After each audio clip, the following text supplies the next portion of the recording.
cause that will cause conflict and make this illegit. But your definition of legit and illegitimate is confusing. Now the redhead wanna say, to make things clearer, cause in about a year or two, what you do is take a look up in the mirror, and what you see is the image of hate that you shed upon the others and sisters and your brothers. Now, in my opinion, you need someone to teach. The whole world is acting like a giant Howard Beach. I asked my man Victor what he used to do for fun. He said he learned to shoot a gun before the age of 21. Crime and abortion, all kinds of my distortion. This is very important, but just a little caution of what you can do. That's a clue, and it's true. Yo, don't want a brand new sweater and make your life better and do the right thing. You got to do the right thing. Do the right thing. You got to do the right thing. Brothers are stealing and dealing and big wheeling, and to a younger mind that stuff is appealing. So what do? They gather up a crew, go out and steal a rob instead of getting the job. Now your mother tried to bring you up better than that. The same way she loved you, you loved her right back. But now you think you're grown and you argue a lot over money you got from dealing stuff on the block. Now you're not the only one in the world that has problems. Keep your head straight and you can surely solve them. Be a fly guy and reach sky high, and like the Jeffersons you get a piece of the pie. I hope you take heed to the message I brought. In other words, the lesson I taught. The red I kick a lyric, but I won't sing. And the FBI crew wants you and you to do the right thing. You got to do the right thing. Do the right thing. You got to do the right thing. Right about now, I want all the squatters and homeboys in the house. Help me count it off as we go low, something like this. 1, 2, 3, and in London, France, Scotland, in Holland, Japan, gotta do the right thing. Australia, gotta do the right thing. All of Africa, gotta do the right thing. Everybody in the world, you got to do the right thing. Do the right thing.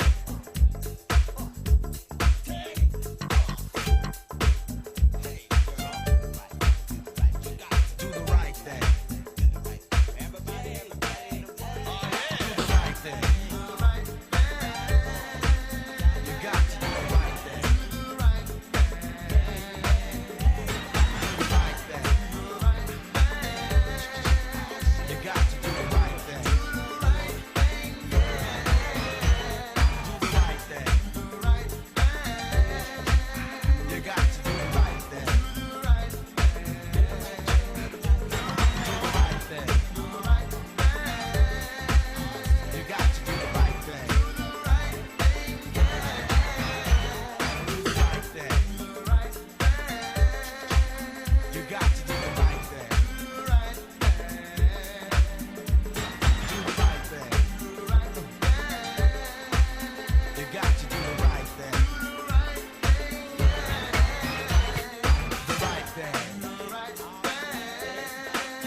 Let's talk about freedom. Freedom. Pride. Equality. Unity. Power. Power to the people. No unity, no power.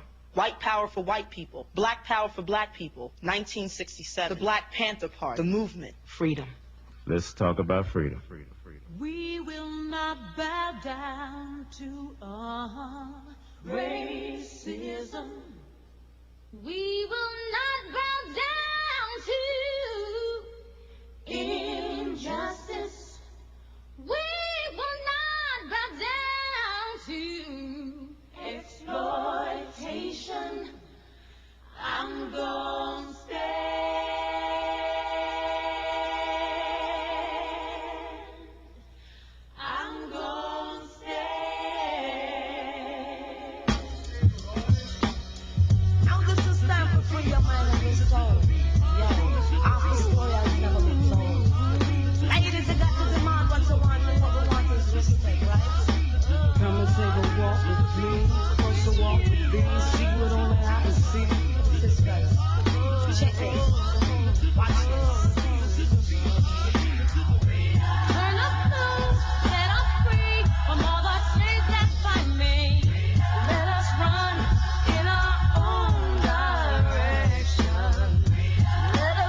them embrace you and praise them other guys. All these lies and all this propaganda that you want us to take. We're gonna take now. Free freedom.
clear. Yeah, alright. Mama say, don't you follow bad company. Mama say, don't trust strangers along the way. Mama say, the seed when you sow you are gonna reap today. Mama say, no follow bad company. They don't go find rent for England. So be progressive, the youth don't know what it is. Here we go!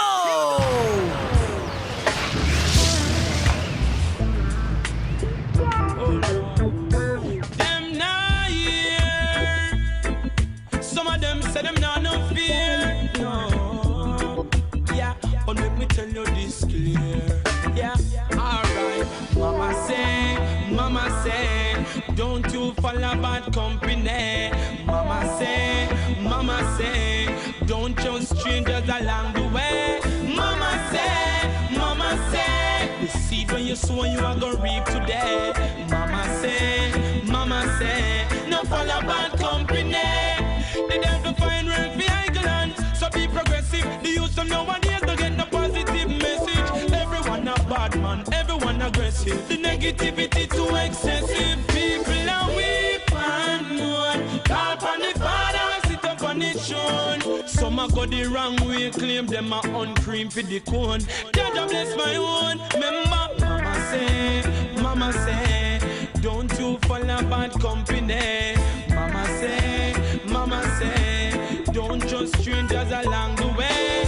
Mama say, seed when you sow you are gonna reap today. Mama say, no follow bad company. So me stay to myself or me real friend them. No entourage we put me in a problem. No for these guys me I don't know with them.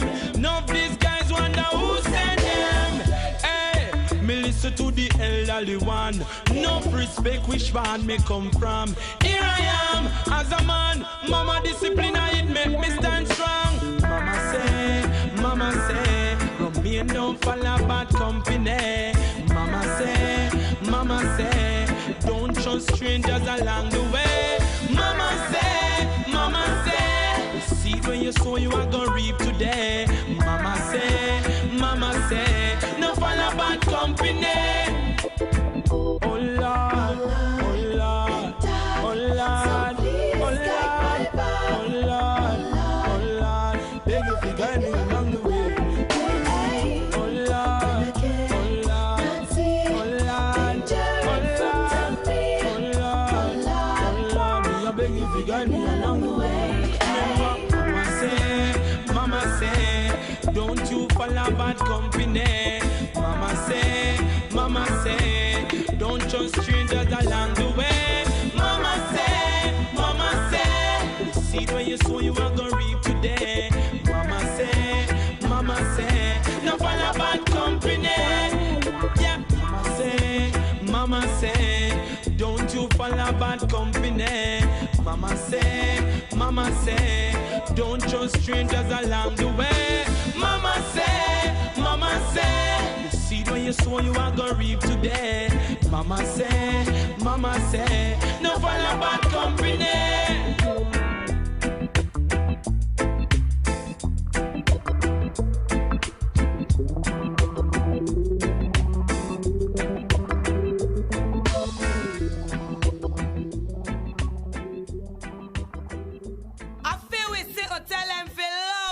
Here we go!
Greetings, we there with you. Things and times, yes. So we're going to respond to an ignorant argument that came out on YouTube about Arabs, Muslims. When I like them something there. Persons should know better. But some people them don't know better, so them can't do better, but them refuse. This is constant. Refusing. And we as African people in the diaspora, children of the slaves,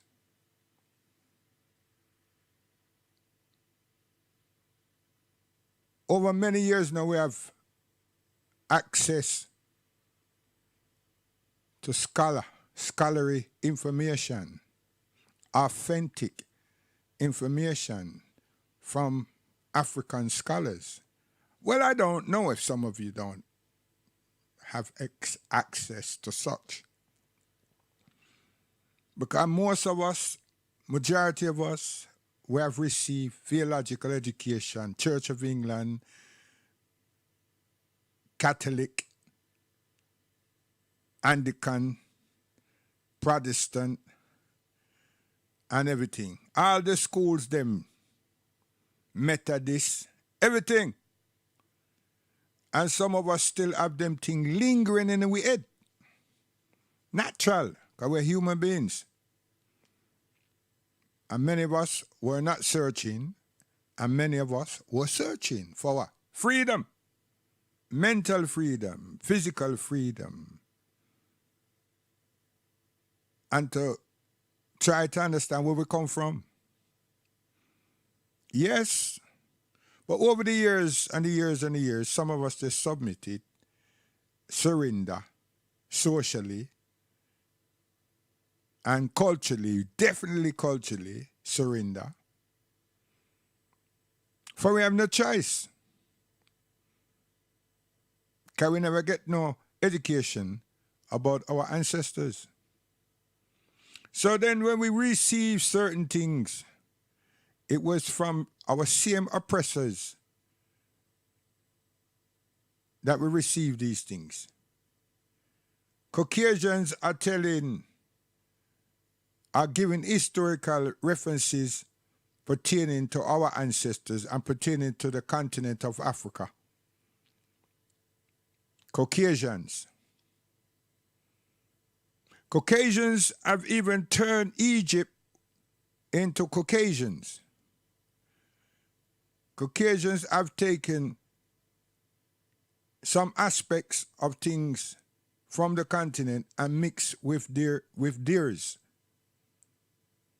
And change some of our things, some of the African things from the continent, change it to be Caucasian. They did these things, and they continue to do these things. Now, we who in the diaspora, we who wants to learn and know,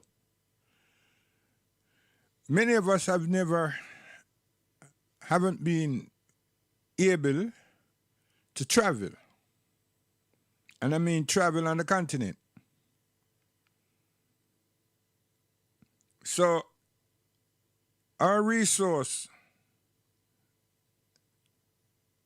either came through visuals from the museums or from Caucasian writers.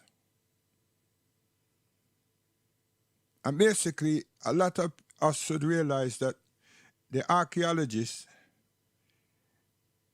them people that dig up the remains of our human beings and somehow turn around and tell stories. They write some fictional recording of peoples, cultures. And then to crown it off, they made movies. And evidently in those movies, there are the subjects, and we are the servants. We're the maids. We're just there in the backdrop.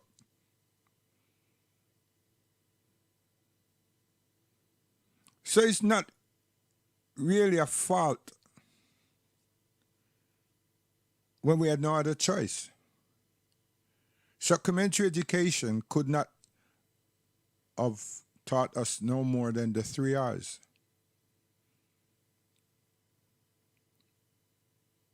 And we are also taught that Africans didn't write. But yet still, this is this place called Kemet, Egypt, and so forth and so forth. So, and then the Caucasian them make believe that they understood our ancestors' language. And since they didn't write, we didn't turn around and say, yo, hold on a minute. Oh, you know something about African? The African never write. So it's like they were speaking to dead people. See it there? Rational thinking, But then now, in the age, as we press along, and some of us have traveled, some of us have met people in universities and in lecture auditoriums, and share some information, receive some information through curiosity. So we get to know something pertaining to Africa. But we're not speaking the language. And we cherish those opportunities, those moments. But it was nothing significant enough that some of us could have developed a curriculum and share with the multitude of our people, of ourselves. Now, maybe over the period of time, historians and others have gained such information, and it would have been up to them to filter that information to the supplementary educational classes that we do have and make some of that available to the general population. I haven't been privileged to such things. I have traveled. And then Al-Islam opened up much more avenue in relation to African culture and African history, even though many of us seem not to think that that could be possible. Why is that though? Because you got Christian mind. Got Christian mind. You have colonial mind. Always seem to be throwing aspersions. And the greater Africa is Muslim. The greater achievements of Africa is Muslim. The greater art, scholarly art, is Muslim. The greater structure is Muslim. So we can keep going on and on and on, but that don't serve nothing. And that's why we don't come and scream out about the heyday of Muslims in Africa. From once we ascertained and saw these things, we were excited naturally. But Islam teaches us to have a sober and civilized mind. Because that was our brothers and sisters, our families. What are we gonna do? What is our contribution going to be as Africans and human beings in this earth? That's what Islam does. Islam don't tell us to get fit and go challenge somebody. Nah. Al-Islam asks us to get fit to please Allah subhanahu wa ta'ala, and Allah subhanahu wa ta'ala will shower his mercy and blessings on us, human beings. And it's a pleasure for Allah subhanahu wa ta'ala to do that for his subjects, for humanity. Whether you believe in a God or not, I saw it go. But most people who detest this believing and having faith and such like in a God, when them hurt themselves, I saw them shout out. When them sick, I saw them shout out. When them in need, show them shout out. So stop fooling ourselves. Stop it. Because the biggest lie is the lie against yourself and a lie against your soul. And well, your conscience know it because you can't erase it from that hard drive. We can say anything in front of people and make people hear.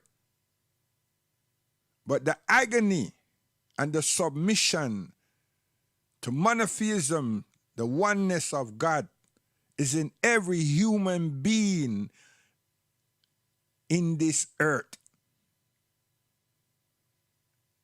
Detest it all you want. Your hard drive, have it there, sir. Your conscience, have it there, sir. You can't run from it. I don't care who said them is whatever. Every human being have that. In all of our private places and quiet places, we know the Creator, because the Creator know we.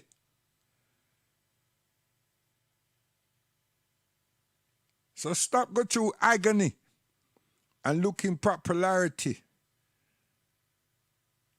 Because most of our people them on radio, you know, are opportunists, write certain derogatory thing to get people's attention, skin up woman to get people notification,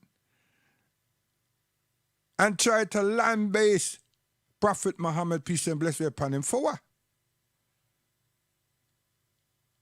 You don't walk 1 mile in a fame shoe or fame steps. We don't take care and caution and curiosity to grab a Quran and read it wholeheartedly and digest it. No, when I deal with fault finding. And what is alarming with this fault finding, which is natural, is okay. It's when you look on the continent, you probably get hurt when you see all these Islamic institutions, this Islamic development, these Muslim institutions and Muslim development and so on. What? So when I decide to go to the mysticism, to the traditional, what you want to call traditional worship, traditional, and most people now in the last 10, 15 years run out of space and them just say, yo, yeah, what we do? You know what we must do with some spirituality. And all of them are deal with Kemet. And the Book of the Dead and this and that and that and that. And then when them find said, boy, you know what? that one did not seem to be too popular right now. So we're going to go over this side, you know. And this side become spirituality. And then run a course, 7 options, and they don't have no stamina. Because something superficial needs to gratify them sensibility. The other ones, them who are deal with other rituals, them run its course, but since they don't hover and they don't go up to the wheel, all this mysticism clouds their consciousness.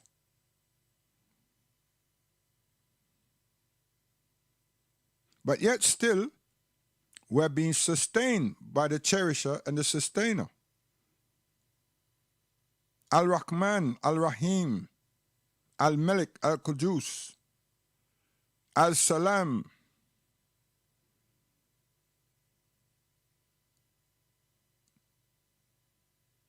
We're being sustained and cherished by. But yet still some people want to deny. So Allah subhanahu wa ta'ala says to the Prophet, teach us to ask mankind, which of the favors of your Lord, Allah subhanahu wa ta'ala, will you deny?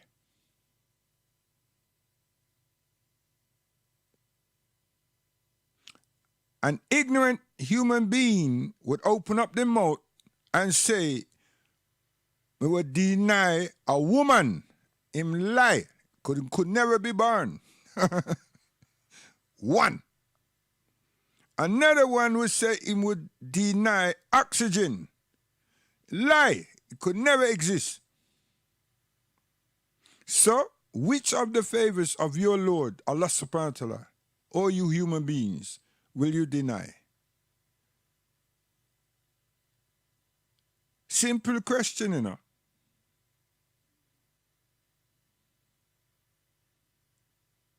So the reflection is, all that we perceive to have and all that we perceive to want is being awarded and granted unto us by Allah subhanahu wa ta'ala. Simple. But no, you want to see something, and you can. We all can.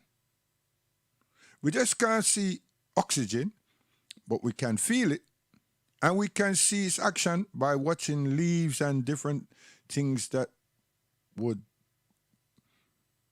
shake and, you know. And we see water. And we use water. We need water. And we see food, vegetables. We see trees. We see things. It's all here. We even examine life. Because we see ourselves in other people. Because they're human. And we can see them. And they're constructed like us. Now, the evil peoples that want to deny, them deny the Habashi, the black man, the African man, to our skin tone, our complexion. And I want to go there, but this man and him brethren them that I got drop this thing about, instead of dealing with the People's Committee and dealing with the Governor General and dealing with Her Majesty and her government and the need for goodness on the island, they want true aspersions to become popular for a second or two and speak about Arabs and the Moors and Arab slavery, and Arabs are who taught the Caucasian slavery and the Arabs betray them own brothers. And listen, man like that's supposed to sit down and shut up. Seriously, sit down and just shut up. But there's a good thing about what the man did, you know. Because anybody like us Muslims who listen it and keep cross-referencing the story in one paint. So it was a good listen. But why him do it for? It was meant to belittle African Muslim. To say that Arabs taught the Portuguese, the Belgians, the Germans, the British, and all these people. Now, history that is being taught to us before we go into Africa and know anything about anything is the Europeans that had this thing called slaves. And then an African thing. That's one. So how the hell, you hear that word may I use now? How the hell could we be teaching Europeans about such things? Oh, yeah, you're going to say, oh, no, our actions is what demonstrated it, not the word. So, what did we do? The ones them doing try to learn nothing about Africa and really and truly nothing about Arabs and who Arabs are and what cultures are, what textures. You know, listen, may I tell you, man. And worse than that now, them don't even try to understand that all kind of people, them, tribes and nations, they might have conflict. But they might go see that we are water the thing down. Which water, which down? Go back to your Europeanism and read them thing properly. And while you're reading their thing, ask them questions about them Slavs and blah, blah, before you come and crucify yourself. Because we have pressing and real serious things to get on with. Not keep pining after Kemet and now pining after Muslims, African, Caribbean and African American who has embraced Al-Islam. We not talk Farrakhan and them thing. We talk Al-Islam. Raise people up. If you're really dutiful as an African, you should be giving thanks and praise to everyone. If you see a person that is doing something that you think or anybody think is tragic or is wrong, you have a duty and a responsibility as a human being, natural, to reason with that person or those people. Because you will ascertain something from them. For what they do or doing is dissimilar or not recognized by you. So you don't know. So to get some clarification, it's best to investigate. So you have communication, consultation, reasoning. But you see the man that do this, him a Rasta, him same a Rasta, you know. And Rasta deal with reasoning. The Rasta that me grew up with and know about. Them deal with reasoning. Them not stay by the sideline and exercise criticism of other people. Them come up and had to endure that from other people. And people are call them all names and throw profanity and our form of aspersions on them. So me can't understand a man who tell people him know and him experience that type of trauma now have the audacity to throw aspersions on his own people and not try to pull the cloak and reason with the people them, or anybody for that matter, to ascertain something. Especially when you say Arabs. Because you must know that black people, African people are Arab too. None of you know who Arabs are. You're perceiving that Saudi Arabians and the Byzantines are what? What do you perceive them to be? So when you do that now, are you saying that you know all the tribes them and all the creeds them on the continent? No, you're picking, choosing. But let me leave that alone. Serious thing. Let me leave that alone. Now, people them who have sense out there, and you are here in England. Listen, we have a bookshop at Fensbury Park. Beacon Bookshop, still there. George Pasmo Institution, still there. And them not pick no sides. Because they be foolish. Them just give information, books, from variant scholars. Okay. Now, saying that, we are say, the Moors, you know how much people, them, black people, African Americans and some black British and British Caribbean blacks and Caribbean black people, them follow a lot of American leads on this Moorish thing. One set say that they are black, which they are, and them go through all this Googling and everything about us. But what they never really did, that I've heard over years and years, is to say, yo, you know what? A black people, you know? No, not really. Them not say, them are Muslim. Them just say, a black more means black.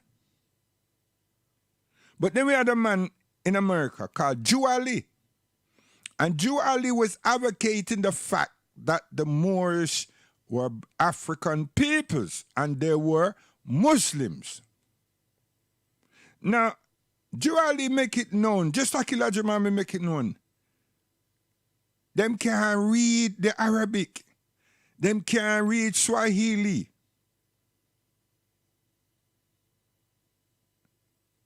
I know that. And I go around. So, there was a stumbling block. So, Jew Ali, him take him thing, and it look like him build himself up as a Masonic. Him dress as a Masonic. And wear fez, him have the apron, blah, blah, blah, and the triangles and so forth. Jew Ali. You can see him pictured in photo and him dress wear and everything. Him not put none Islamic. But in his writing, he speaks about Islam and he speaks about Muslims. He speaks in the sense of character building and a way of life. For they didn't know. He made that clear. Elijah Muhammad made that clear too. Where am I going with all this? So much people are throwing aspersions and everything, and they just don't have a clue. And ain't taken time out to seek from authentic individuals to travel. And that brother there, him travel. Him also he was invited to Morocco. Also, them people them go to place like Sierra Leone. But through them see some, they don't realize that there's a custom across Africa with peoples them wearing the dread until a certain age and so forth and so forth. So them find people them that grow back, young men that grow back them dreads. Because them have a fascination for Rastafari. Yes. So these people now, them go, and some of them get manipulated in talking. In talking. Now these people press upon them that like, yo, you know what? Where I do this 5 times a day thing for? Where you follow these Arab for? Now that's when we start mix with the people them, or so we start talk to them, and them want to be like us. Or them they are fascinated by Rastafari. It's not a fair exchange. It's not a good exchange. Likewise, people do the same thing with Ethiopia. People start talking about Ethiopia, Christian and everything. And they don't have a simplest understanding that it is latter years that these missionaries and different ones them came onto the continent and so forth and brought the Roman theology into Africa. Yes, they brought it in there.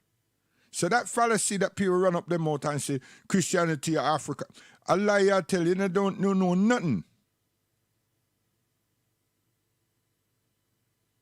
And people, and now I'm jumping there, people are say about Ethiopia. The Italians built churches, monasteries and such buildings and so forth, just like we have mosques. The Nation of Islam call themselves thing temple.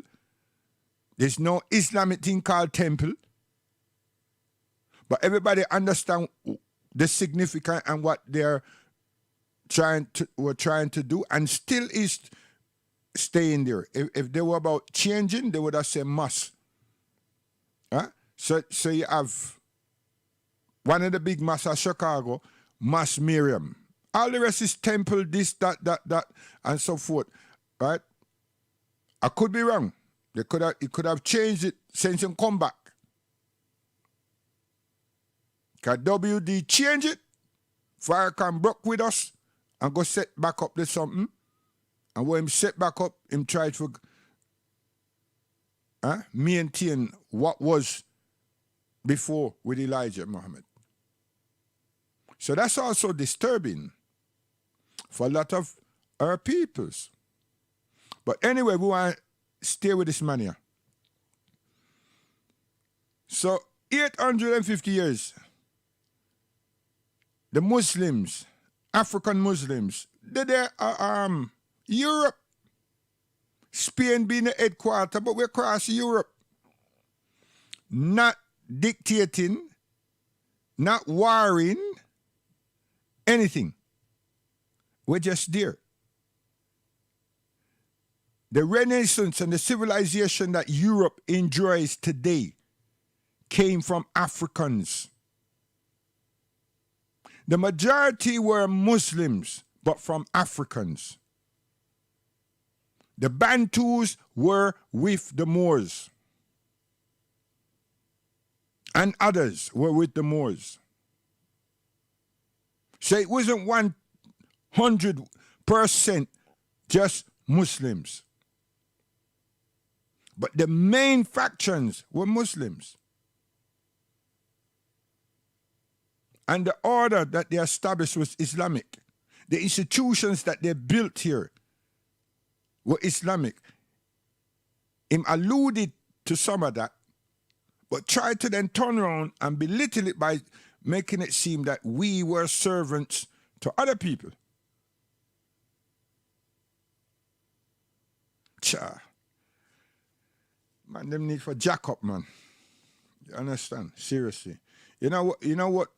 My grandparents always taught me, if you don't know something and you want to know, tell the people, whoever it is, that you don't know, and can you inform me, advise me, or tell me what do I do, or, to know something about that thing.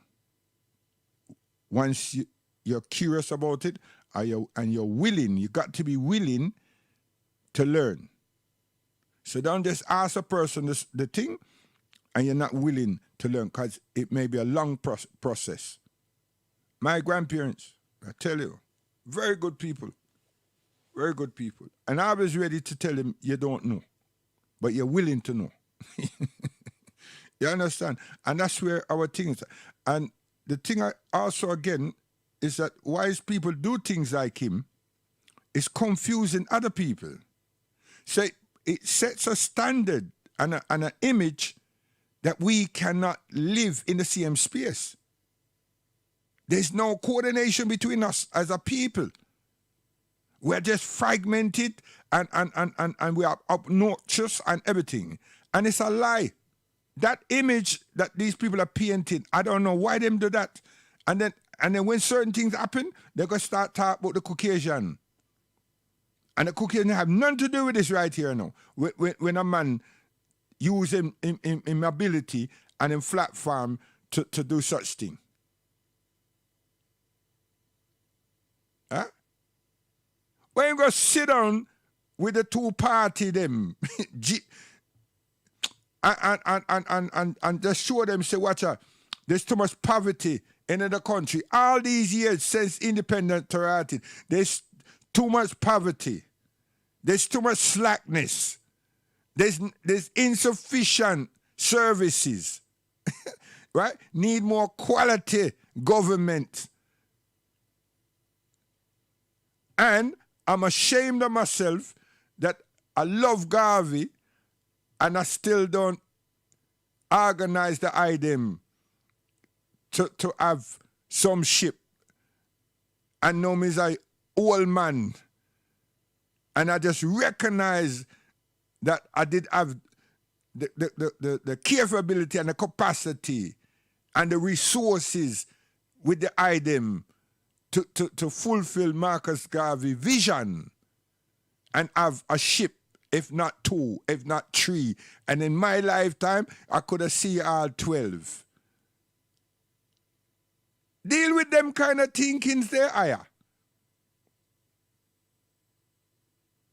Not sit back and try to think that you can bore all in Muslims through coming up with something about Arab this and that. It's a waste. We here are trying to unify ourselves in the sense that we want to be able to trust ourselves and get ourselves out of this predicament, those who want to move and those who want to develop a life for their children. Whilst we're on the way out, they're in, and they're going to be growing, God willing. And the people them too in a madness. We are trying to develop. We want to develop. And we want to embrace all of ourselves. We who you know meet, we not tell a person, yo, because you say Selassie and you over there say Jesus and we not like you. We not work that way there. We don't work that way. And we don't intend to work that way. So you need to know it. And the only way you can know it is stop your nonsense. Stop your nonsense. Seriously. Because the one who said Jesus Christ, we're going to teach him. Teach them. The one who says Selassie, we understand it's a way of life. We don't have to regulate him. We have to just tell him, say, watch out, you know, when you say Selassie, don't look at Selassie as a deity, But we're not going to make that hinder me because him or her could be a doctor and we need that. Him or her could be a whatever. Listen, and not because them have skills like that, that we are say we need them. We need them because we are us and them is us. We are them and they are us.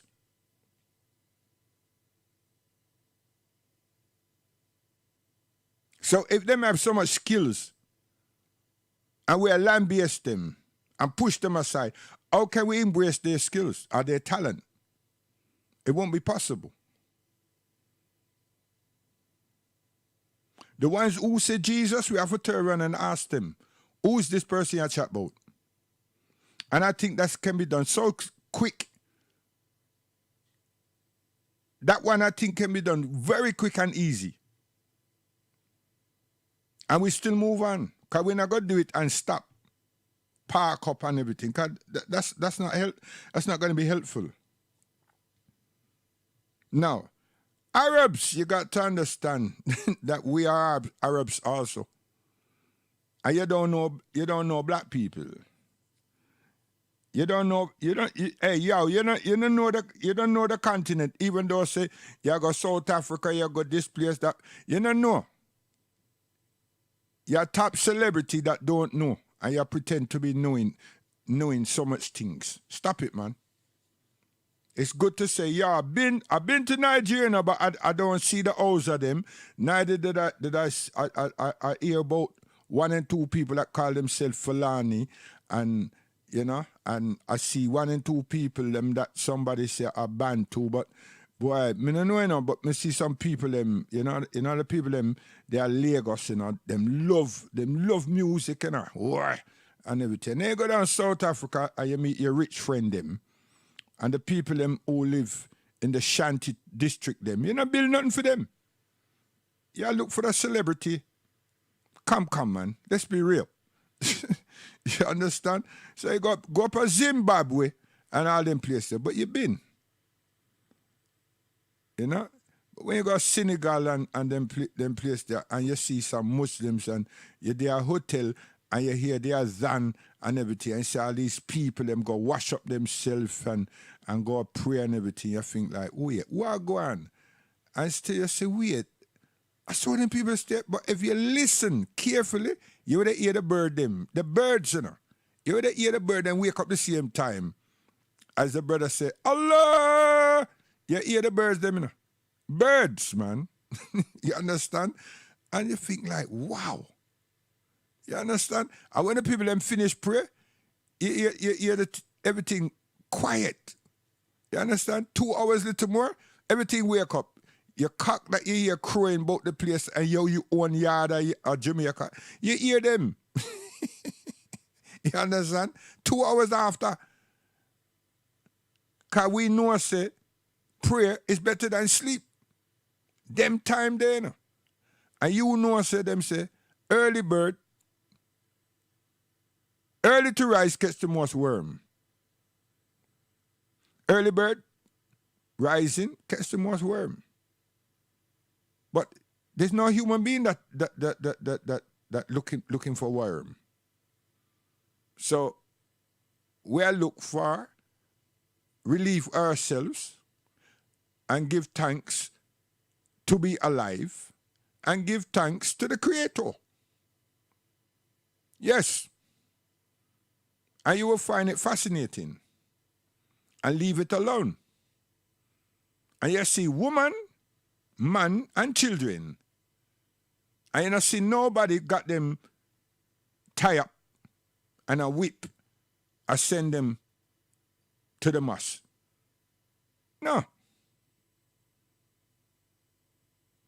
You wake up because you hear this thing and it not sound like a sound system. It's a human voice.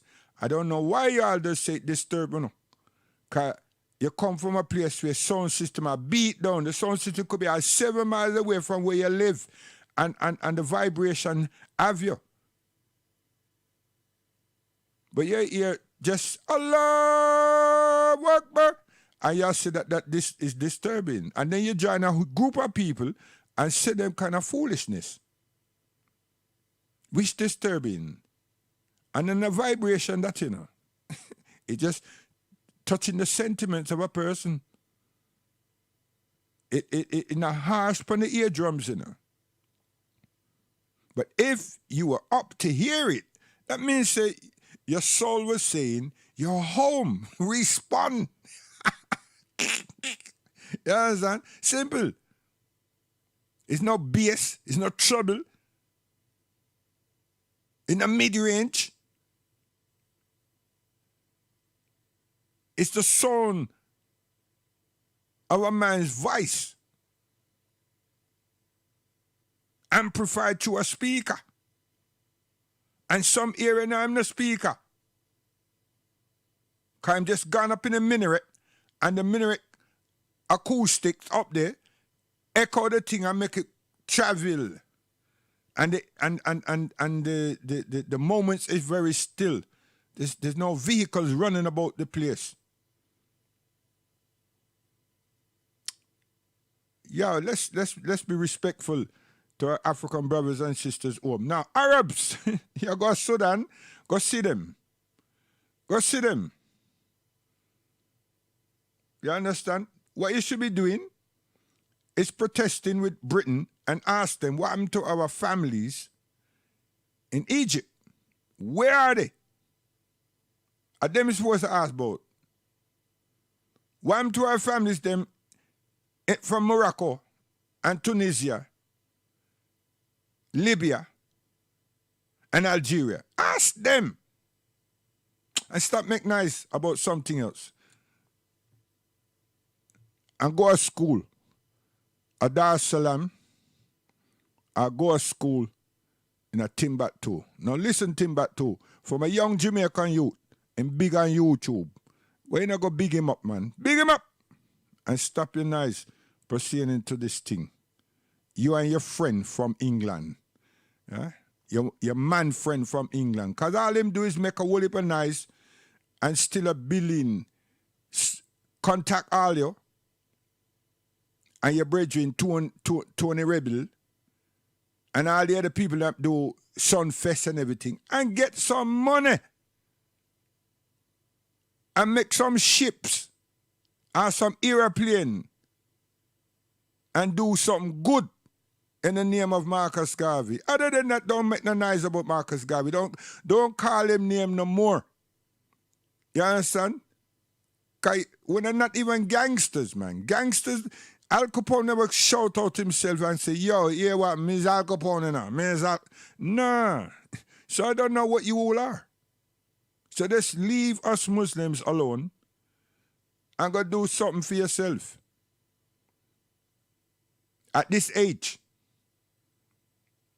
should have some wisdom at this age. Now listen to our foreparents, them, who were scholars and their ancestries is still here.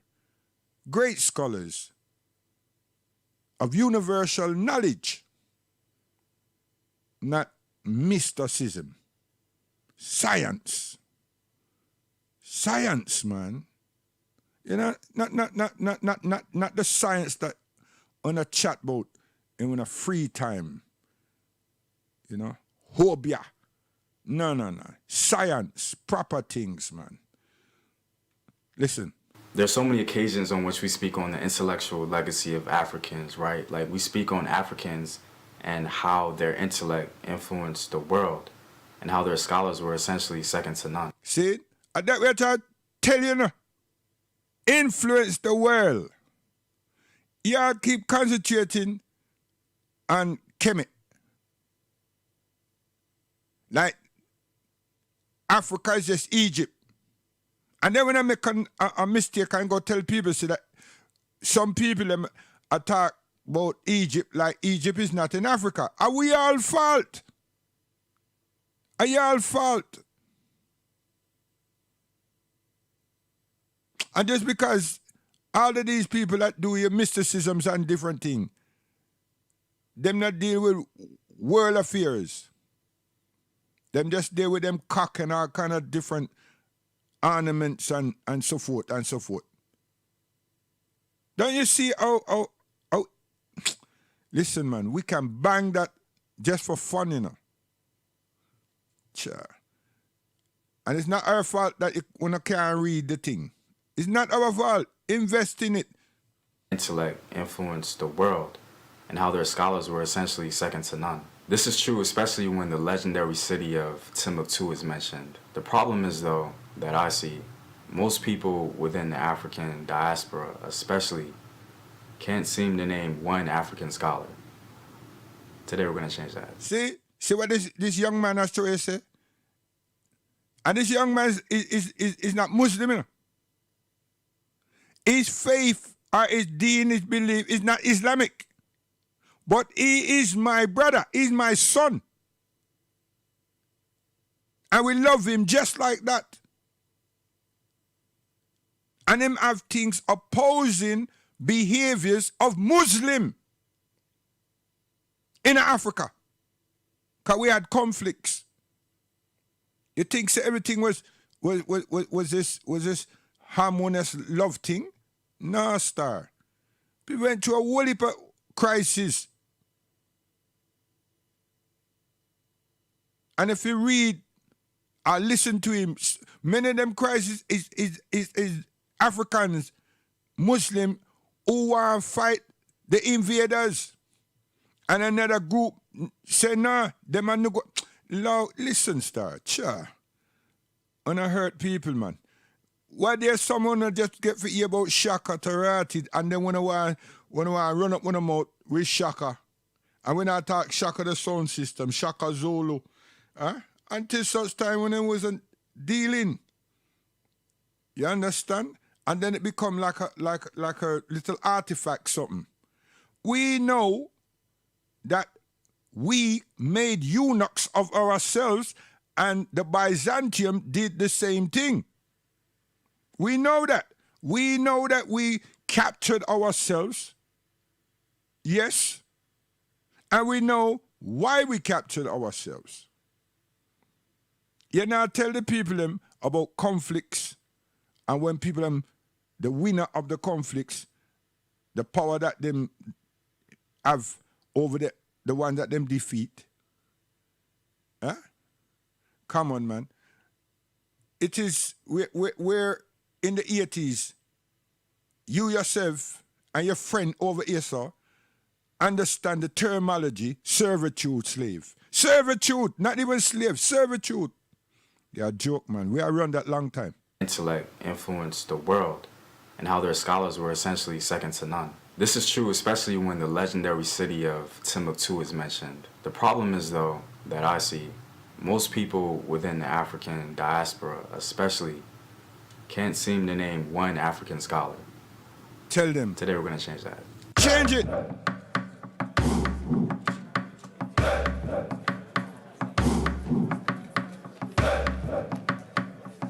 What up, African world? It's your boy Home Team here. I'm back at it with another video of African history, culture, and worldview. And today we're going to talk about the top 5 West African scholars of Timbuktu. Now, every major African city, had its scholars.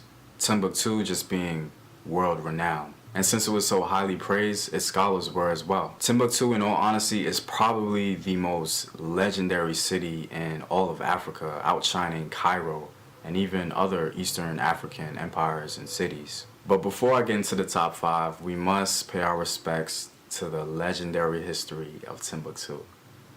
Timbuktu is believed to have been founded around 1100 by a woman named Timbuktu. She's believed to have possibly been a slave of the Tuareg. The Tuareg inhabited the region as a seasonal settlement, and because Timbuktu was essentially stationed at the well watching the goods of the Tuareg, they called the region Timbuktu. Now, Timbuktu did not become what it was today until African architects, most likely from Guinea, bringing their Mande-style construction, built Timbuktu. Soninka and Mandinka and other Mande merchants made it into the popular city it is today. Mansa Musa took it to the next level as he invested in the city greatly. By the time of the Songhai Empire, Timbuktu was well established as a place for scholarship. Timbuktu became so prominent that Leo Africanus wrote about it. There are many judges, doctors, and clerics here, all receiving good salaries from King Askia Mohammed of the state of Songhai.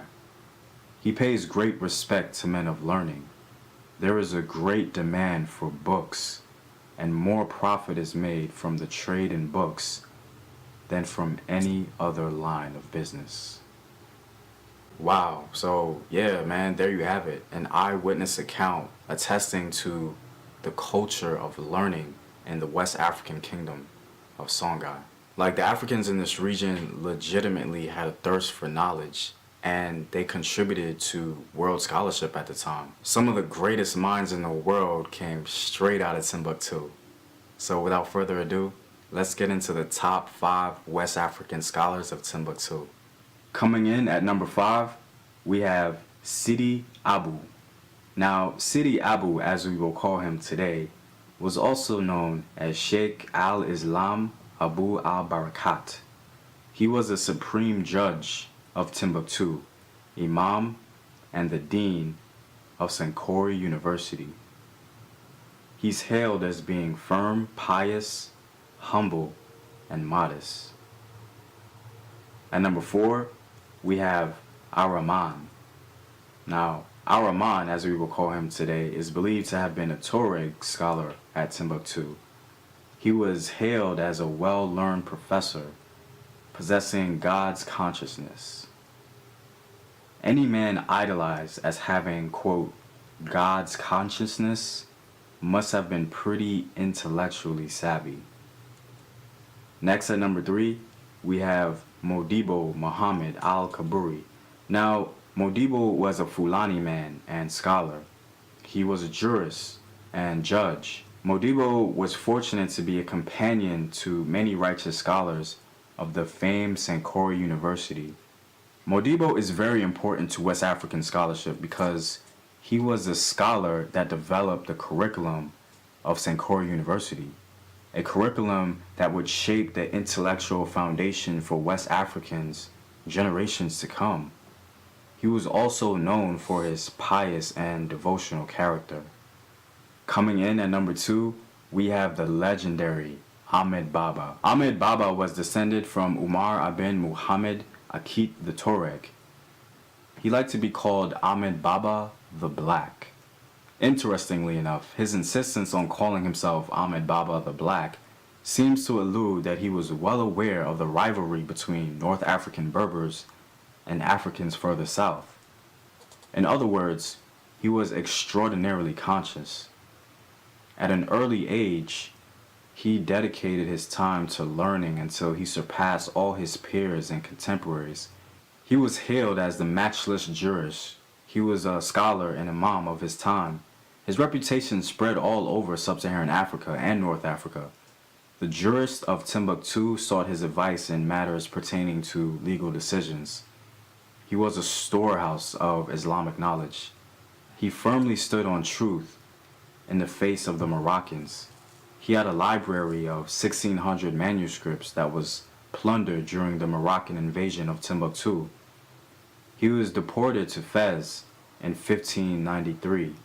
He authored 60 books, which is quite impressive for any time, and he was often called, and I quote, the standard of standards by the Moroccans.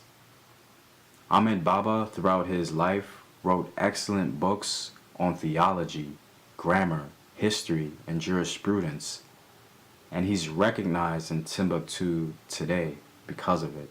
Finally, what you've all been waiting for, coming in at number 1, the top scholar in all of Timbuktu was Mohammed Bagayogo. Dr. Bagayogo was the greatest scholar of Timbuktu. His ancestors were the Mande African scholars of the beloved city of Djenné, which is further south of Timbuktu in modern-day Mali. He was the sheikh and professor of the legendary Ahmed Baba himself. Dr. Bagayogo was born in Timbuktu, and he did all his studies in Timbuktu. He was one of the most eminent professors of both Sidi Yahya and Sankore universities. He was without a doubt a veritable doctor of Islamic sciences. This was confirmed when he stopped in Cairo on his way to Mecca. The scholars of Egypt conferred on him the title of doctor. He was a jurist, well versed in all branches of Islamic knowledge. He had a very busy schedule and loved imparting knowledge to people with great patience. It's said that he would loan his books to his students and friends and would not ask for them back.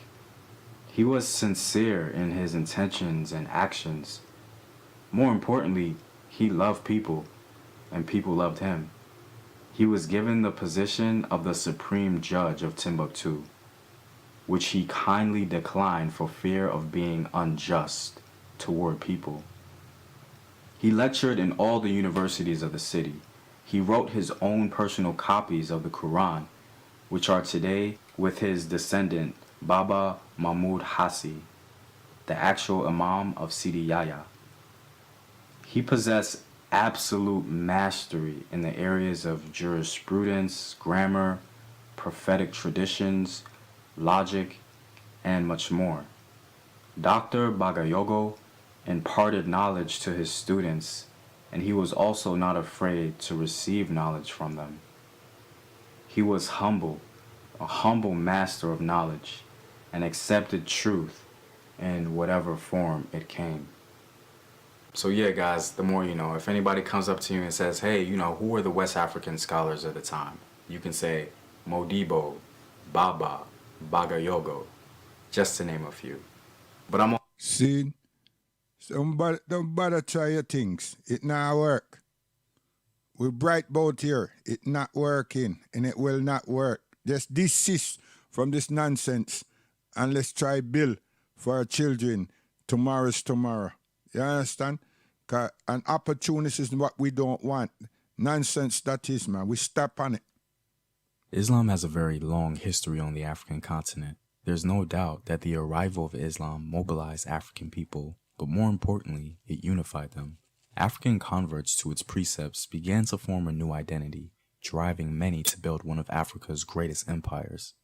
Today, we'll be discussing the top 5 greatest Muslim empires in Africa. See? We up there. Why? What's we? African people. You understand?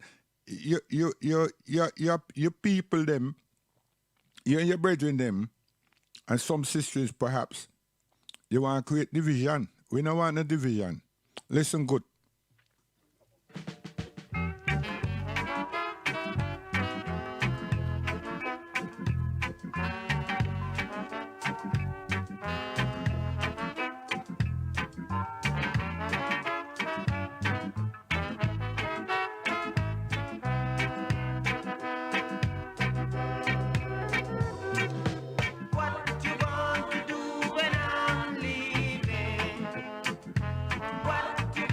See, you think say we don't know 12 tribe. You don't think say we don't know all them something there?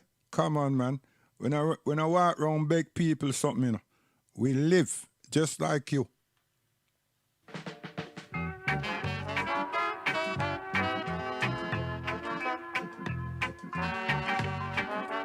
Listen, proper tune. England we there, no?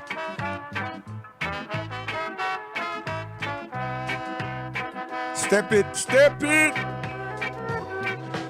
What you gonna do when I'm leaving? What you gonna say? I don't know. What you gonna do when I'm leaving? What you gonna say? I don't know. Take us out of Egypt's land. Got to leave this place, oh Lord. Help us to go back home. See, if you there live that, if you live up that, if you dey live up that star, you sound like a man. When them time there at the 12 tribe Israel celebration, that want to be in a particular place to be acknowledged. You understand? When every eye No business about no acknowledgement, you know. Them just glad and happy to be there. You understand? They don't want no attention. So you need to know, say, no, you all know and everything. You understand? You want to put down the rod now and just let the wisdom just come out and help the younger generation. Stop trying to make the spotlight shine upon you. Come on, man. Spotlight belongs to the young people, them, not you. You understand? Not us. Listen.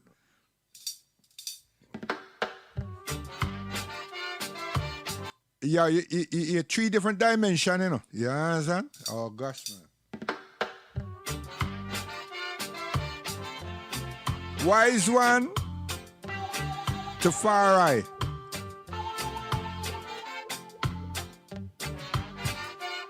Settle bright lights.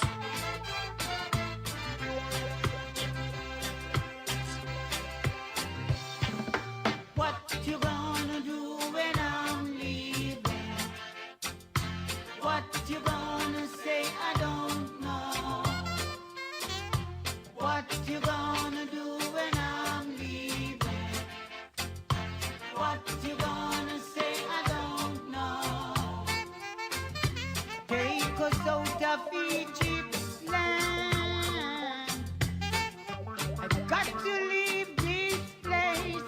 Oh Lord, help us to go back home. We have got to leave this place. Oh Lord, help us to go back home.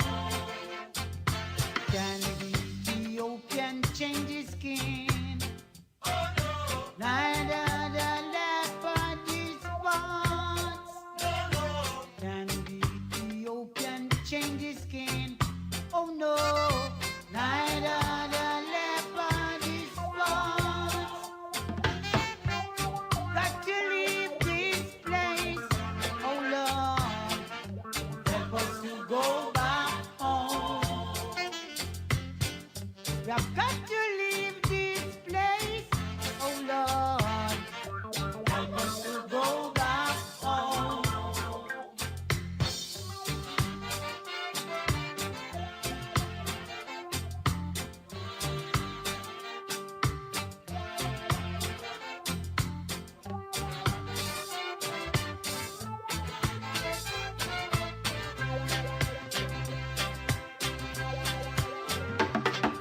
What you gonna do when I'm leaving? What you gonna say? I don't know. What you gonna do when I'm leaving?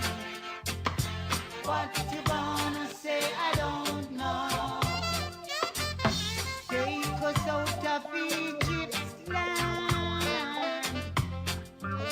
Got to leave this place. Oh Lord, help us to go back home.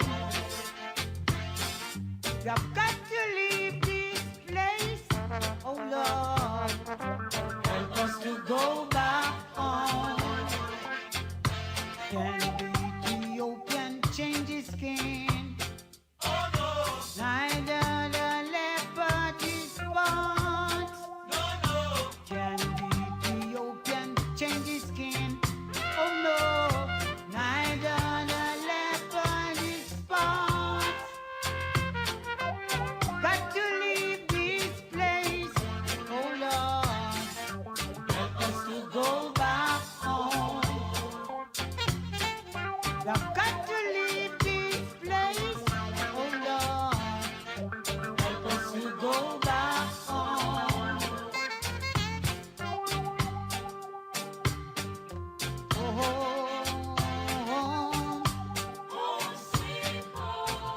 We got to go home. See? We know how to clap them. So take a ride.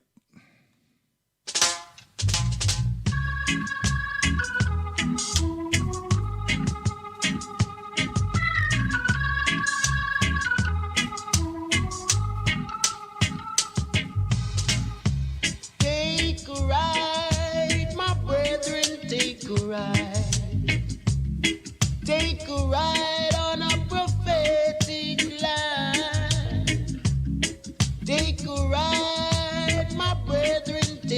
right. Try to see what you can decide. If you can get with unity,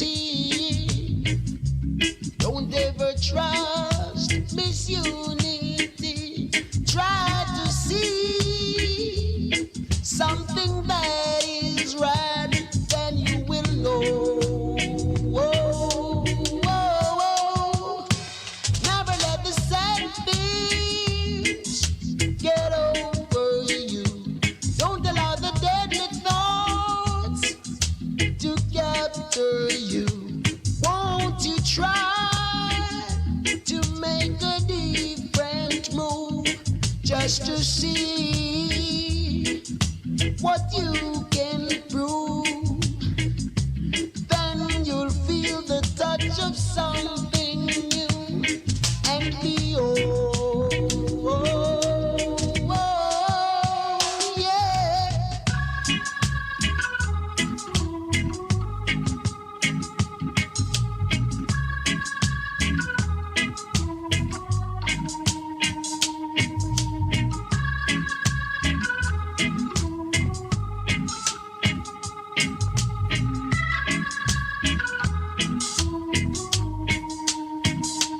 Never let the sad things get over you. Don't allow the deadly thoughts to capture you. Won't you try to make a different move just to see what you can prove? Then you'll feel the touch of something new. Whoa, take a ride, my baby, take a ride. Take a ride on a prophetic line. Whoa, take a Yes, take a ride. You know, say a lot of people, them, a mass percentage, a majority of the people them that come out of Africa through the Caucasian them. We're Muslims. You didn't know that? We're Muslims. Go America. I ask anybody, your brethren them, America, for send you some information them. Authentic information.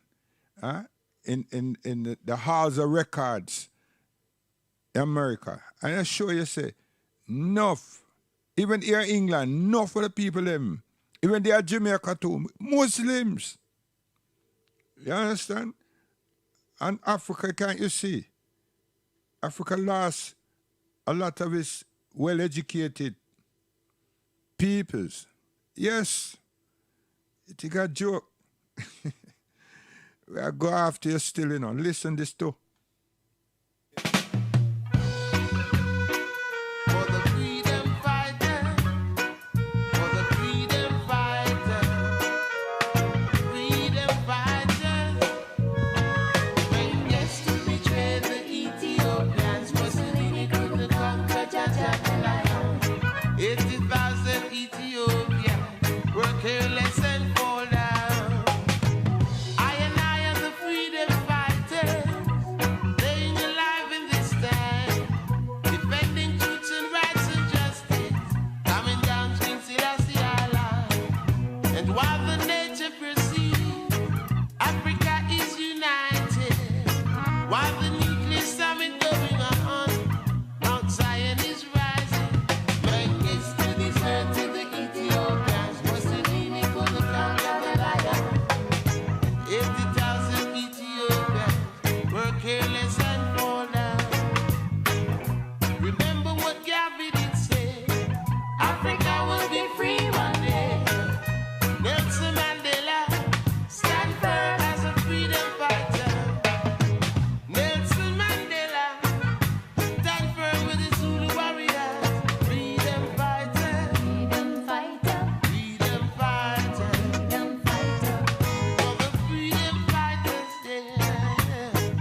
And we as men, we're not insecure, you know.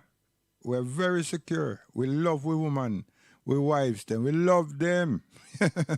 You understand? They're not advertising bodies. No.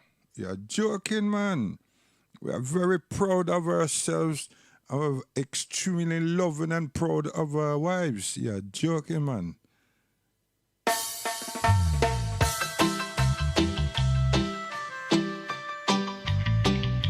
We need a solution for these children of the revolution. We don't need the revolution. We need a solution for the next generation.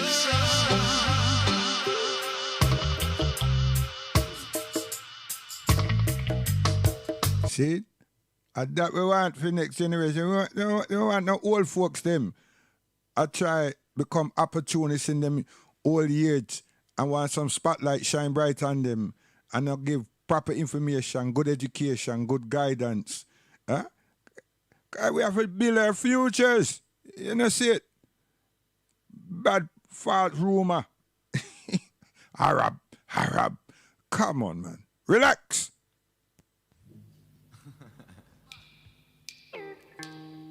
Dan Carlos, talk to this man here.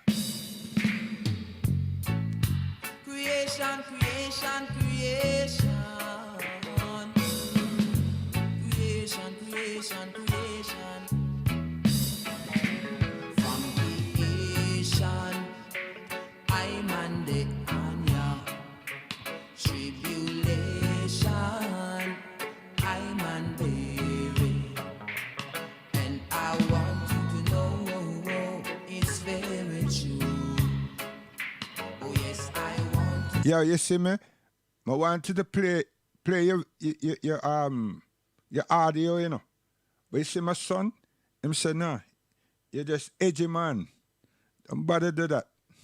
You understand? Don't bother with it. You understand? And he's 12, you know. Serious thing. Dan Carlos, come talk to him, man. Creation, creation, creation. Lesson learned. Creation, creation, creation. From creation, I'm and the Anya. Tribulation, I'm and baby. Lyrics. And I want you to know it's very true. Teach. Oh yes, I want you to know life is really true. We were taken from our own land. Teach. And were brought in captivity. Explain. And were treated, oh yes, with brutality. All of us. Brutality from creation, I'm and the Anya. So who's the Slavs? Yeah? Are you create Slavs? Listen this. Special request.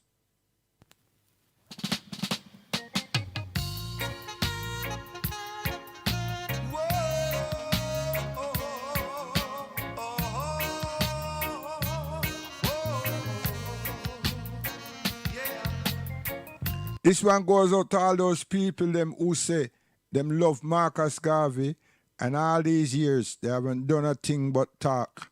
And we who love Allah subhanahu wa ta'ala and we who love Muhammad Rasulullah sallam, what we know? You think say we just stand up on the street and go conferences and talk about them? We live, man. We establish the first institution, which is ourselves, and develop a family. You understand? And many of us have traveled, and many of us have homes on the continent. And we go to institution and learn the language, and we go to institution and learn the language of Africa. What we not do? Stop it, man. Stop point fingers and pine on other people.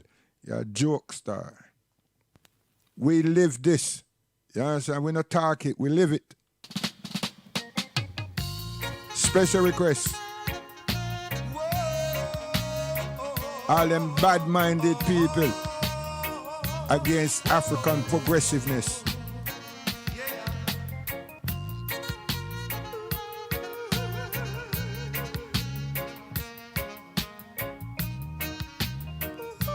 Listen good, keenly.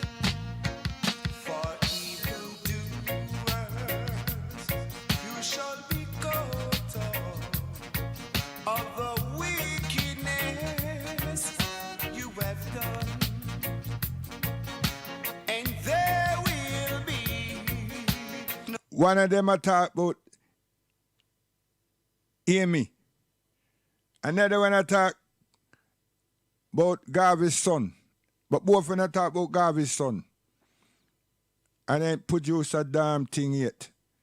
You understand? One make money and have fame because he's an artist. He's an artist. And the other one, he meant to be a journalist.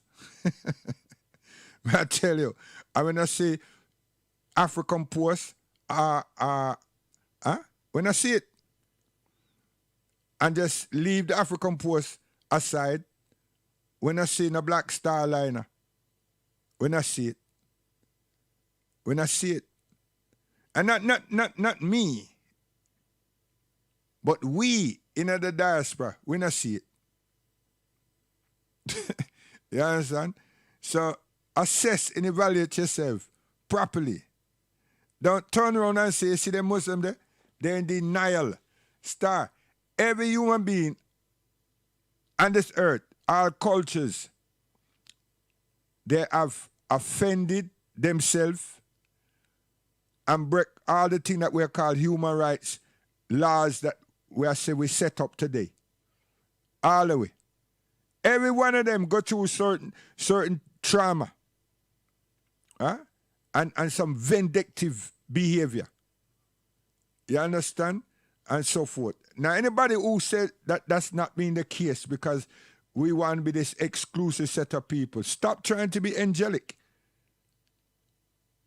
You understand? We all have done our own share of wrongs. Yes. But you're not going to look upon them things there. When I try to say, well, because we're black people or African people, we're so angelic. If that be the case, how the hell did the white man use him, what? Him strength? We know that him had musket and then him have a Gatling gun. But is that what happened? Mark Antony, what did he use? Him dick? Caesar, what did him use? All kind of thing happen.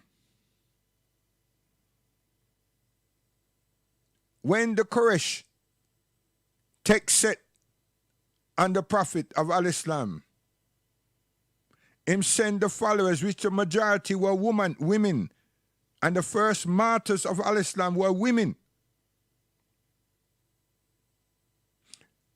to Ethiopia, Abyssinia. Did you know that?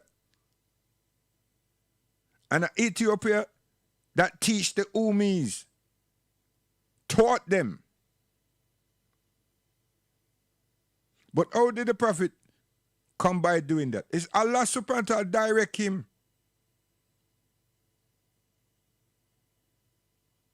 And the king, the Prophet said, is a just person. A God-fearing person. Never say him is a Christian. Allah subhanahu wa ta'ala say him never name nobody Christian or Jew.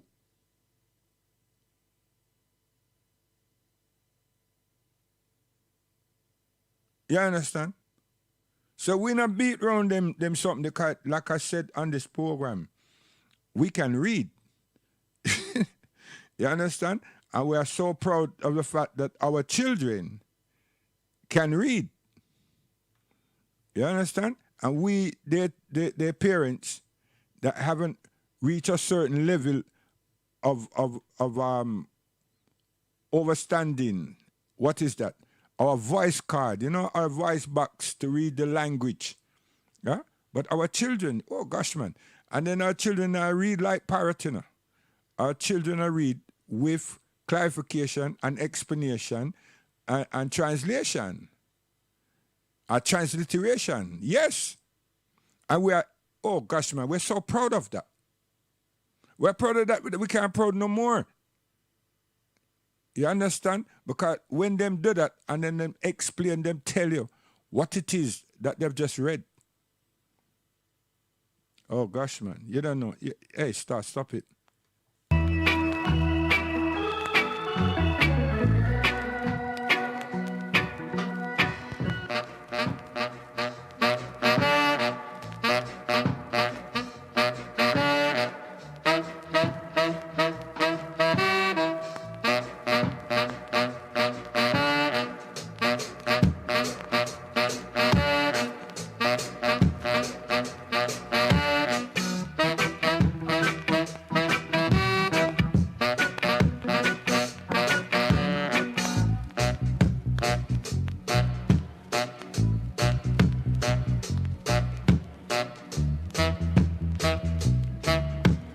And Mr.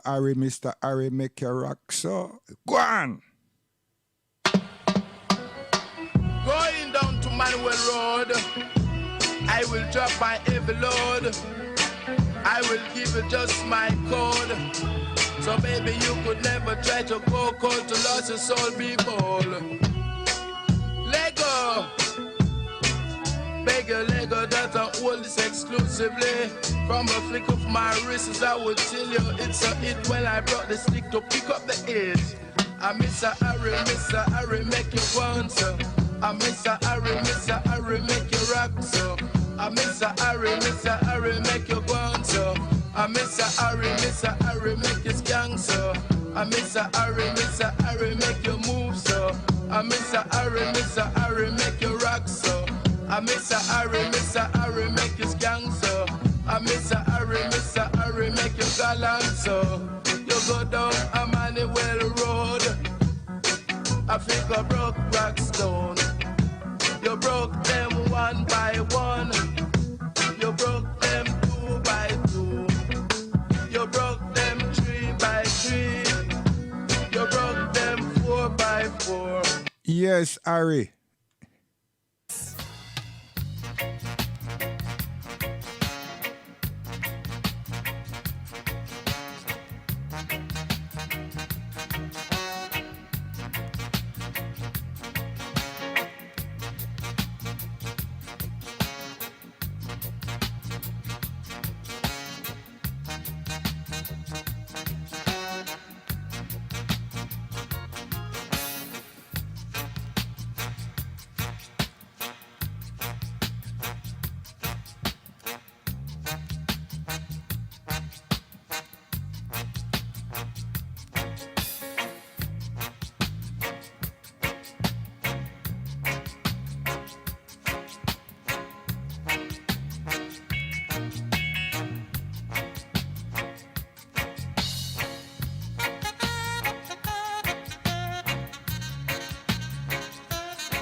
Still, I go help the people that say Rastafari and them use King James's Bible to validate them.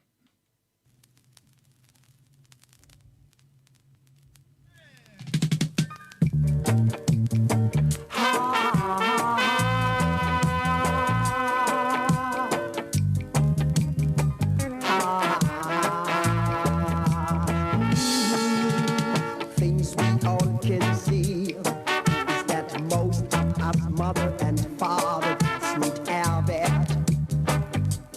That's why so many youths have got to fight it. We all can now feel the pressure that we are facing. We all can feel it every day. It's just the same. Black man, you better know yourself. Black man, you better watch yourself. Many youths today love to keep violence every day.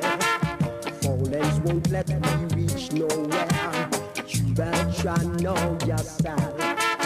Black man, you better know yourself. Black man, you better watch yourself.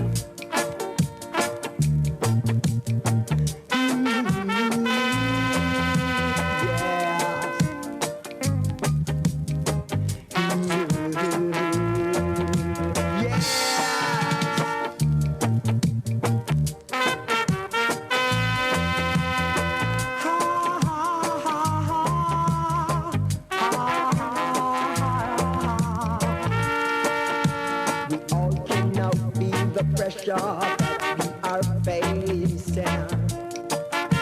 We all can feel it today. It's just the same.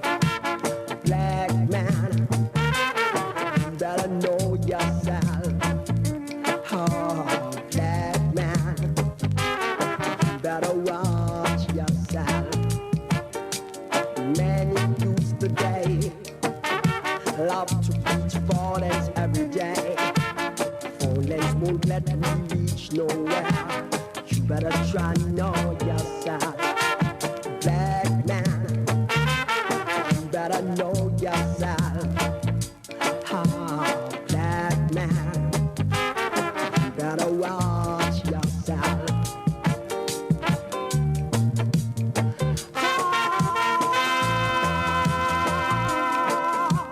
Black man, try know yourself.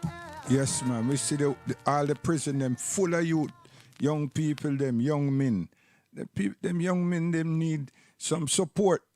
They don't need a propaganda machine to score 1-2 points, say something. Nah. One of them young person supposed to turn around and say, yo, you did read that? Eh? You read that from Africa? Or you read that from Chancellor Williams or one of them people them that never travel? Did you read that from Walter Rodney? Or did you read that from Dr. Eric Williams? You know, I said Dr. Eric Williams is responsible for His Imperial Majesty traveling through the Caribbean, Haiti, and Jamaica and Barbados. Did you know that? I did get to find that out, and it's stuck in your throat and you couldn't mention it to your audience. Dr. Eric Williams, you understand? He spent enough time there Africa, and visit 9 nations, 9 countries, including Ethiopia. You understand? Okay, man. And develop an understanding, a relationship, because a repatriation we work with. Now sit back and talk and dream and all them something there. No? I work. See? I work. And just to pilot the work, him invite His Imperial Majesty based on what Garvey said, but what him get for see for himself, and not just read something and go get the full clarification and sit down and reason you know, eye to eye, hand to hand, you know, with people, including Selassie. You understand? And invite the king that was crowned, the person that was crowned, the Lion of Judah, into the Caribbean. Because we are the children of the slaves. And he was willing to come and to start that, develop that energy for us to make the moves them for repatriate. Yes. Did you know that? Gee whiz, come on, man. Let go of that and hold this. Carlos.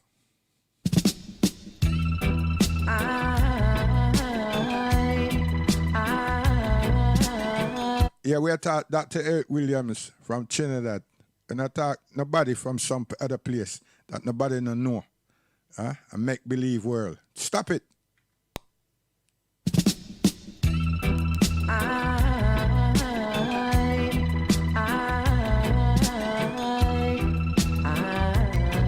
I will talk Walter Rodney from Guyana. You understand that part there? About when I know him. And I hear about him. Yes. Let him come to Jamaica, not true. Mr. Big Man, oh, what you gonna do?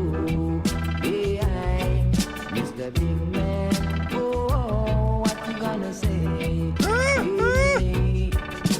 For so long you've been tripping those. You try to use your brain. You remove the chain. Mr. Big Man, oh. Bomber drop, damn you!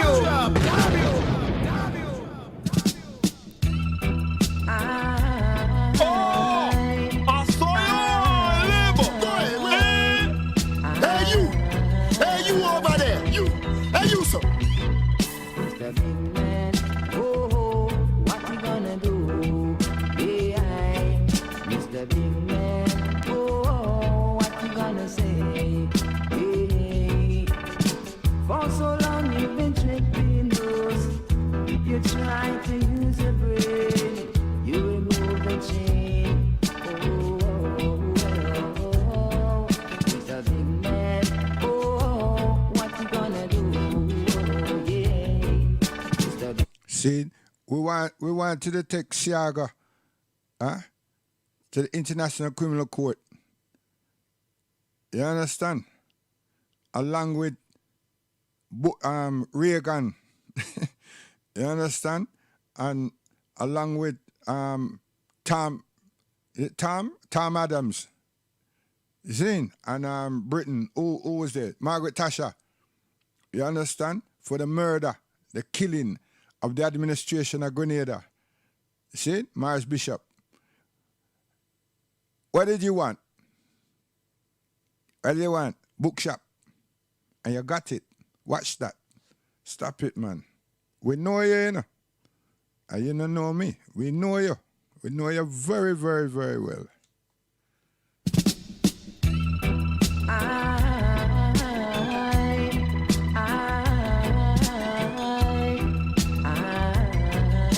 And we have to take time out for disturb with ego. Big Man, oh, what you gonna do? Yeah, Mr. Big Man, oh, what you gonna say? Yeah. For so long you've been tripping those. You try to use your brain. You remove the chain. Mr. Big Man, oh. Yes, my English brethren and sisters, when I too involved with your football, and when I feel say that kick out, did I do something, and you realize it never do nothing. You believe say that our youth them should not have walked off the pitch when them get racially abused. And the same mandate that is the the manager for England, he was against it when our brothers in Europe, they were doing it. Soon as the people them racially abused them left the pitch. That same man they turned around with the FA and said that him cannot support that. Them same people them never come to any of the black youth them. The British black youth them aid. But they want them for kickball for them. And them kickball. But them no hurry and arrest the people them who racially abuse and offend them. And offend all of us. But my mother always say cockroach don't have no business in a foul pen. Cause what them get, them deserve. Nobody never send come call them. And we have to wake up and learn. The petty, whatever her name, come and say something. And I must understand, you know, there's no Asian person out there saw kickball.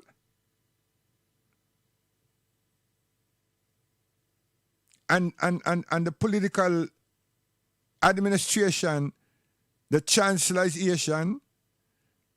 One of the deputy police are Asian. Come on, man. They're well seated. What you want them to do? Come up there and say that they might represent we? No. When the atrocity that take place in Palestine and people them shout out things or whatever them say about some people that live here in a Stamford and Golders Green and these places, she and the Metropolitan Police went after those, find those individuals and them check all their CCTV cameras and everything and track the vehicle down, everything. And track those people and arrest them. But you see, when something like that happened to us, we not learn how to cry. I tell you, we don't need to learn to cry. If you not cry, the people don't take no sympathy. So you must cry. See? At least try it. But them going to call we all kind of bad name. And the Prime Minister said that him go talk to all media people them. Listen, Star. From the thing go up there, any of these company, them have policies. All the media outlet them all have policies. And 2019-20, them change them thing, and people have to sign up. Anybody who never sign up to agree the terms of the new policy and everything on every platform. So I joke them a joke. Because when the people then put something up there, it's supposed to get black. But it not get black. It just come out. Because it's aimed after us. Who's we? We not, hey, nobody have no respect for it. No respect. And the football analysts them not speak football truth. The young boy should not be taking kick at this time. I'm a coach, you know, of basketball. So it don't come like that we go down to free throws to determine a game. So but I'm just saying. And Radford, him just come on, him shouldn't be taking a kick either. Him no warm. It's not in the groove. And a question should be asked. I would have. I would have asked the player them on up for taking a penalty. Because I want to hear yes or no. I want some brave individuals. Plus, I want my assistant coaches them to be informing me who look more exhausted than whom. And from that information, I'm still going to ask you, will you be willing? Are you up for it to take the kick? Now, a man, a real man that representing him country, him going to tell you, say, listen, coach, nah. My legs, my mind said yeah, but my body is saying no. I can't even run up. You understand? To pick up my foot like a hammer, I can't do it. That's a truthful person. But you have to give me that opportunity. Now, if I decline not to explain that I am tired, then I not really represent the country. Neither representing my teammates or myself. I saw things working when I was learning to be a coach. And them type of ethics was underlined for us. Because we're talking about man management. We work with people. We don't want hostile people. We want the people to feel comfortable with you and happy with themselves and confident. So they can perform. They know say you trust them and you the coach know that them trust you.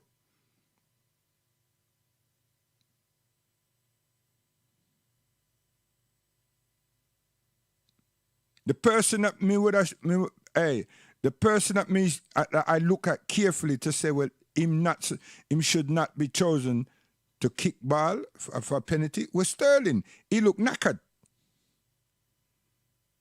Him leg look like iron. Them became heavy. And that's just watching on the television. You understand? So if him they got to take a penalty kick, me would have said, no, that you there, him supposed to tell him, man, no, I can't do it. But put that aside now. You think say the people them going change the people was change? No, which change? Them change them clothes. It's their country. And nothing is happen from race relation and nothing is happen in relation to the government policies in relation to us and racial abuse. It's done to the Semitic, which is still racism, and then link the racism with homophobia. So anytime any of our top people them got an opportunity to sit on Channel 4 or Channel 5 and then want to discuss, they're discussing this thing about racism and discrimination, racial abuse, etc., etc. The people them throw homophobia into the thing. Why them do that? The same way them use Martin Luther King and ride him back. And still have a human rights and talk about, huh? So there they go again, and people keep letting the people them use this homophobic move when it's all about racism in the same forum, in the same discussion, in the same debate. And it's about a negative attitude. And now somebody wants to say, yo, you have to understand the terminology of English and everything. I said, no, hold on, man. This is very personal. This is racial abuse. It's racism. Racial discrimination against us, the people of African descent. And we want to be exclusive in finding a solution for this. We don't want to work with no other group and then the body and so forth. No, that's it. But we're not proud of ourselves. We just keep going on and let people come and tell us, say, that means you're this and so forth, and it goes on. Okay. So, what's the next move? We ain't got no move. Today, them say one statue up there in Manchester, people them violate the statue and everything, and them quickly get some people for go clean it up and so forth. But look, last year, look how much of our children them grab the people them statue and fling into the river and push down and everything. Two wrongs don't make a right, but you know go through the legal procedures in saying that these are represent racist, blah, blah, blah. Nah. You pull the people them thing down and so forth, and now you want to talk about it after.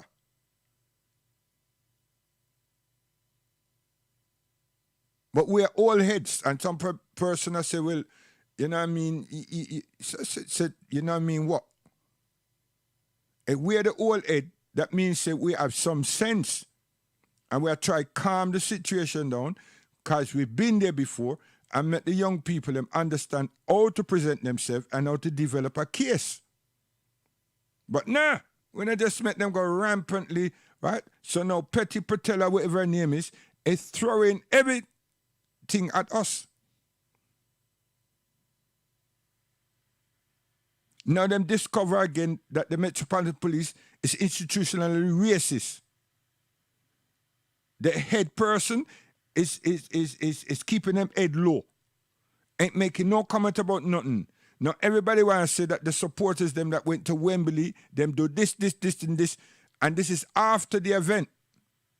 Not during the event and not directly after the event, the next day. No. They want to talk about that today.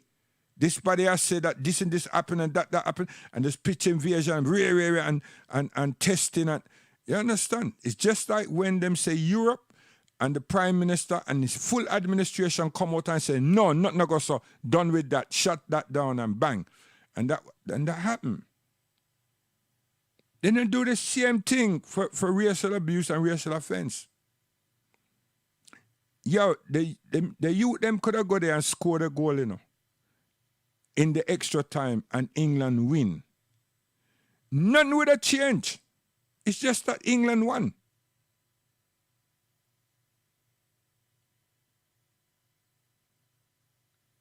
We keep pushing ourselves up, wanting something. What's this begging? And everybody that like a woman somewhere, so what? You just beg her to love you? If your first impression and appearance and everything now sacrifice that means you're an idiot. You're hanging around begging her to love you. What you do that for? If you realize the person don't love your star, move on. So the people that abuse us, move on. And reason with ourselves and organize ourselves and develop this infrastructure that I'm banging on about. Because then we start doing for self. And we start looking after ourselves. That doesn't mean that we turn around about we are hate people. No, that's not it. We have to cherish ourselves. Do good by ourselves. And honor ourselves so that the children them can be doing good. But what we finish up with is criminality attack president with our children. Say make us look like a mockery, like we are not responsible people, adults. That's what is on show. That we are not responsible adults. And then what makes it even worse, the flamboyant funerals that we go and orchestrate. But when that child was alive, why weren't we flamboyantly looking after that child? Because the child lost it after money and following all kind of thing. And now them dead now, we want to splash out money with a horse and buggy and a whole heap of long car and gee whiz, may I tell you. That's why I come and I deal with this Arab thing, because them some they need to, all the chemit this, all them things they need to be parked up, man. And we develop ourselves, develop our lives, and develop institutions. If we're really proud of these things, look at what they accomplish. And then look into ourselves and say, yo, we need to accomplish something also. But true people are now look at the intellectual side of things. And before anybody stand around and say that me hate Garvey, I lie, I tell. You not understand what I'm saying. If the people them a shout Garvey for the last 70-something years and they don't build one black side airplane or a boat, a ship, and started off with keeping his newspaper alive, then what use are they? Look at Richard Branson. He went in the space the other day. Now you're going to have a whole heap of space travel, human beings going up and down. Even if God forbid, if one of them crash or something, people will still continue. And who's these people? These are people that have a whole heap of money. But the point is not about all of that. The point is that there's that man who made a whole heap of money off a reggae artist, out of reggae music. And them never sit down there and in one bright castle and so him contribute to the real service, him contribute to the court service, and then contribute to the airplane service, and with him airplane, him I go Caribbean and Africa. Look at that. Huh? But before him do all of that, him had record shop. Why everybody record shop closed down, stores closed down. Him one not closed down. Him have banks, street banks. What have we got? The people them who shout Garvey all the while. They have nothing significant to show for anything. And the only significant thing them needed to is having some transportation back and forth to Africa so that we can be doing trading and everything. And then we would have all of these stores and things that we want, and all our islands we will flourish with agriculture and varied exchanges. We haven't reached there. And what is the reason? And we play around with money, and we have all these artists, and them artists are shout out Garvey to, and they not do nothing. And what they needed, a voice and a vision of out of those voices, and collective reasoning, and then true development. But now everybody want to be recognized that them know so much of this and so much of that, and not do nothing. Not do anything. And we'll finish up with violence around things, and symmetry is taking control. So the injustices and everything, it look like we love to be in that position. Breaking news also, America, Biden and his administration have cast the evil eye on Cuba. And there are people in Cuba now demonstrating, protesting,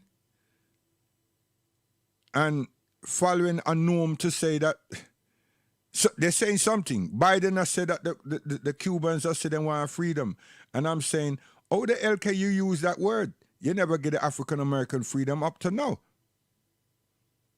You ain't done nothing about amendments in relation to racial abuse and everything of your constitution. people, and they just forget things. And the African American who's sitting right next to them, ain't dealing with that. And there need to be amendment, human rights amendment, for in their constitution to give black African American people human rights and justice. And it's not being attended to at all.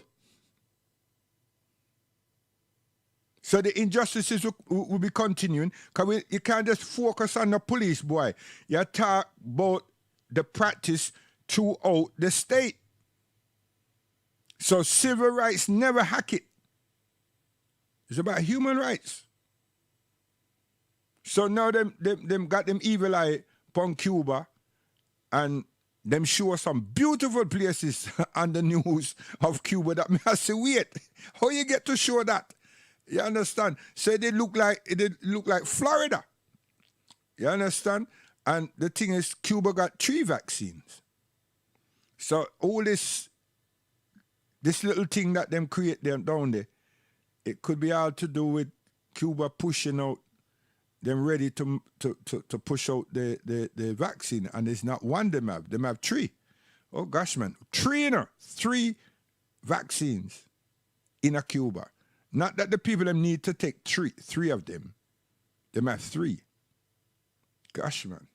So it could be in relation to preferences in age, and then those who have caught COVID, a particular vaccine for those, and then the one that's the prevention, and then the one for the elderly. Yes, I feel so, but me no know. I just understand that them have 3, right? Them have 3. They've been working so far with 3. So we have to listen carefully, because over here, them take where Peace TV, them take where Press TV, so there's no Iranian, and them take where the Chinese one, right? So the only one now we have is RT and a Turkish news, right? Al Jazeera gone. You have to have your own Middle Eastern satellite to go through there.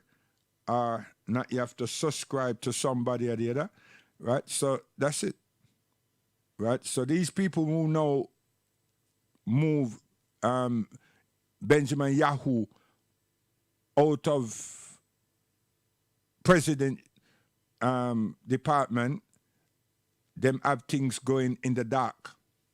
Because them have beat up the Palestinians still, and they've captured a lot of land and take away a lot of premises, but there's no news, regular news. You know what I mean? Where get them thing there through the underground thing there. Where get them that way, right?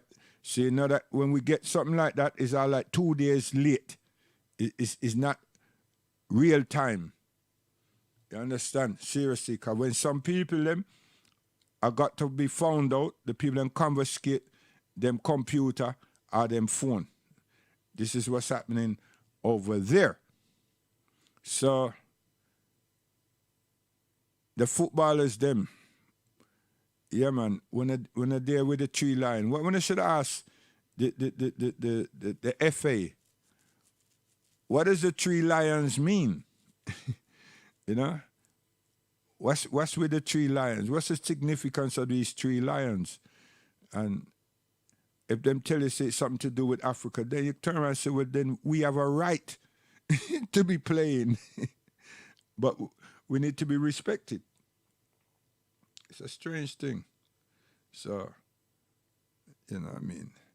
So we are going, man. You know what I mean? But I had to come on the Arab thing, you know? Because I disrespect. Man know better than that. They disrespect. You understand? And true, we are Muslim, we take it personal. You understand? Towards the disrespect. Man supposed to try help the people in your home. Help them. You know? Focus on things. You know what I mean? The violence the degradingness of our mothers and everything. You understand? Make the people them know say other way, that way is not the right way. You understand? You must respect woman. Yeah?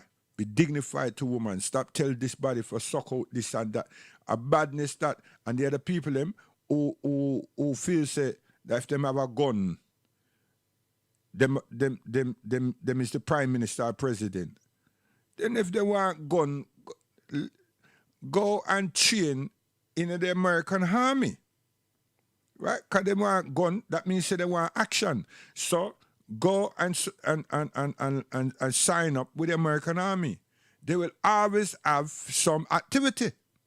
You know what I mean? They're warmongers. They're warmongers. So if that's what you want to do, just subscribe for the army. You understand? And then tell the people, say, watch out, me want to be posted in the US. And if you're fit and, very healthy and energetic, you're dead there, man. Before 2 years come, you become a mercenary. You understand? So, because what may I say is that then they won't be killing us. You understand? Because them people, them just have the gun and them kill people with the gun. They don't just have the gun, They don't have the gun and dance with the gun. Them have the gun and killing people. You understand? And then the government need to look and see that if ganja is legal, what is it that is causing the people, them, especially the man, them, to be so hyper? Now, if you see, say that it is a sweet pops, them, and it could be the sweet pops alone, and you know it's another herb, then you have to ask yourself, how is these drugs coming in here? So you have drugs plus gun, problem, big problem. Now we over here, we're having knife, we're having stabbings. We've been having it for a long time. And we need to get to grips with it so that we can dash it out of space with Branson and save our teenagers' lives. Because we don't know the cause, we just know the effect. And then we have our children being traumatized by the police. So in the next so much years that we have here, we're going to have pure failures, academical failures. And then they become unemployable. Because we don't have the industry, we don't have the business of our own to employ ourselves. Listen, man, I'm a visionist, So, anybody who know the man and know the thing up there, so about Arab slavery and all of these things, back off of that, man, and do something else. You understand? And do something else, because if you not build unity among peoples, right? And you think it's just like 1 and 2 away? No, man, it is 1 and 2 away here in London, but there's more out in the countryside and everything. So it's a big handful of we that are Muslims. You understand? Muslims. Proper things. See? Proper things. So we want good vision. We don't want them type of thing there. And we're not succumb to ignorance.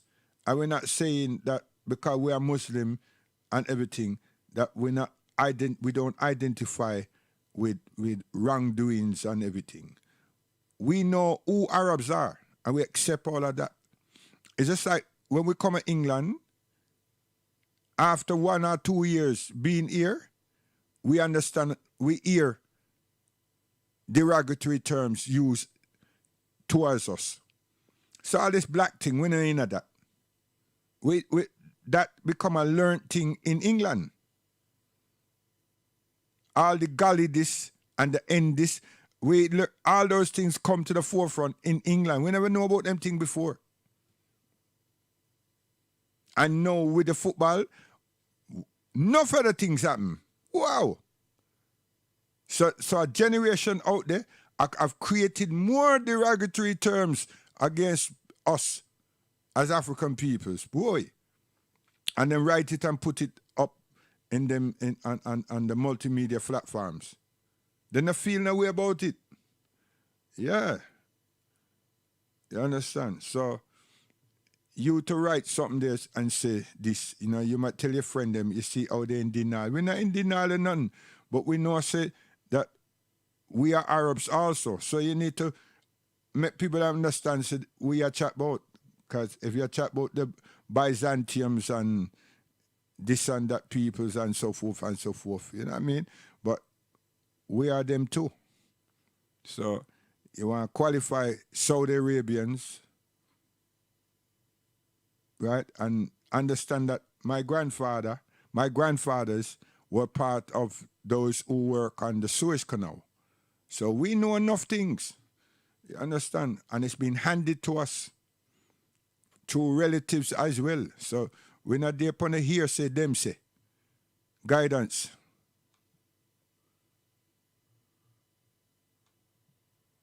Oh, I saw you on labor. Go ahead, wait. Hey, you. Hey, you over there. You. Hey, you, sir.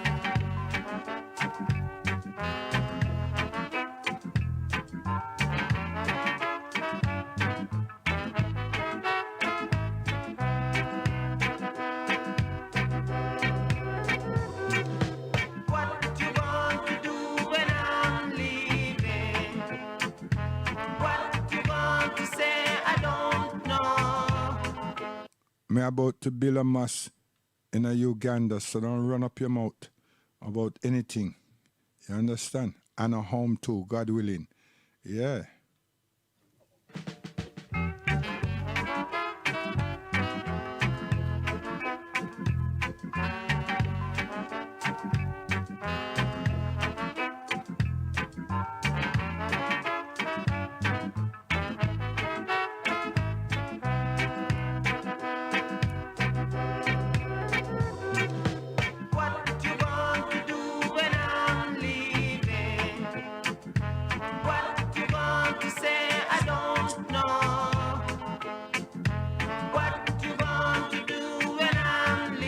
See, Muhammad's name is a praiseworthy one.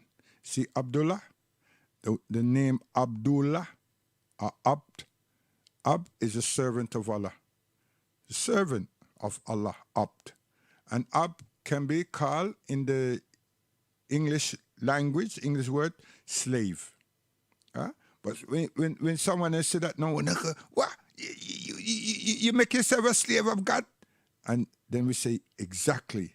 A slave for God. Huh? What does that actually mean? What does that imply? Huh? One who surrenders themselves willingly to God and then to serve God to the best of their ability, not to stray from. You understand? So the definition of abd is very important, and servant, very important. You understand? And this is in the Arabic language and the Kiswahili language. So, be careful. You got to learn some Latin or Greek and decipher what it is that you're trying to deal with. You understand? We go and clear that, man. And we're not Roman Catholic either.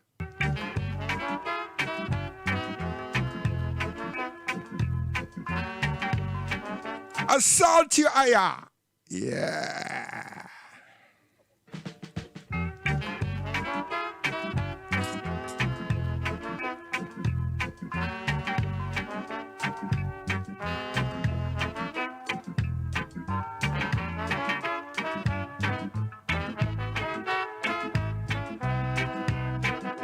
Listen.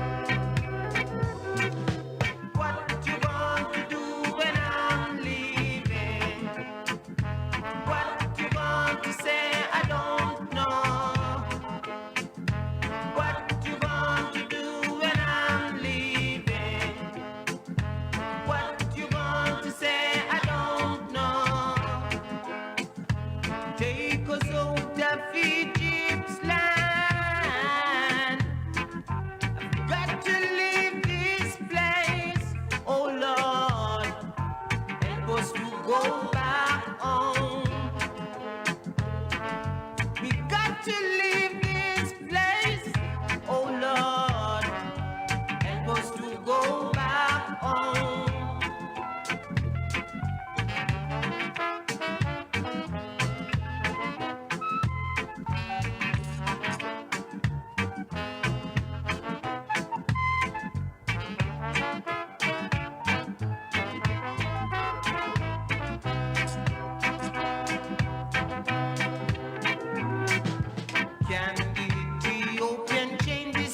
And you see, when we there Ethiopia, a 617, you know.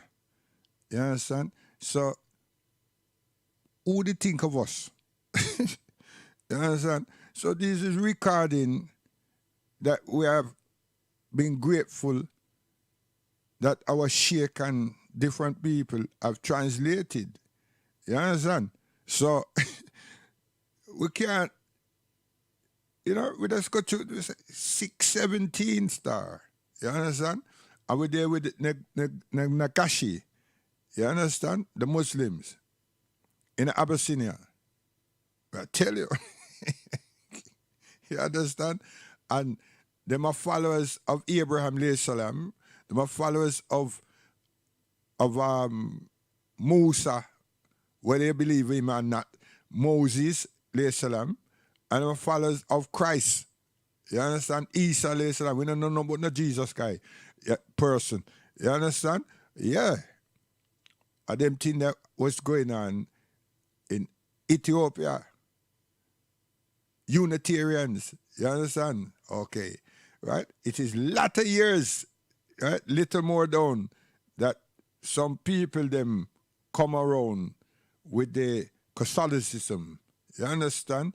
And so forth, right? And Queen Victoria and others, yeah? Bring this thing into Ethiopia, and gone down to Aksum and do all them foolishness.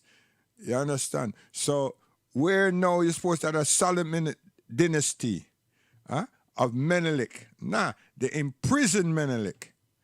Imprison Menelik and take him off the throne. Teach the people them that. You see? But you come after Islam. Stop that, man. Guidance.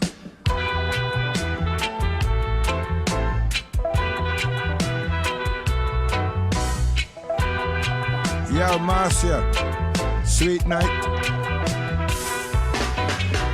Oh, girl, just tell me what you are dealing with. I wanna know.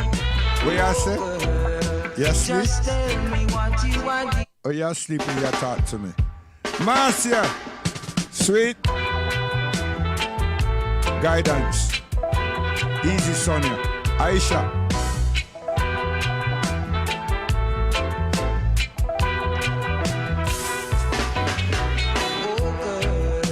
Just tell me what you are dealing with. I wanna know. Oh, girl. Just tell me what you are dealing with. I wanna know. I wanna know. Oh, girl. I want to know. Hey, you. Made arrangements to meet each other at the bus stop after school. And I will let me wait there as if I'm a fool, as if I'm a fool. Oh yes, as if I'm a fool. Rasta Don Carlos. If you're looking for someone to play with, go and find yourself a toy. 'Cause I'm a big man girl. No, I'm not a boy. I'm not a boy. Oh no, I'm not a boy. Oh no.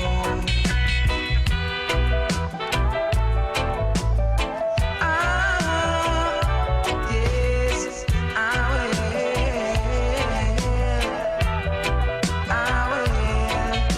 Oh girl, just tell me what you are dealing with. I wanna know.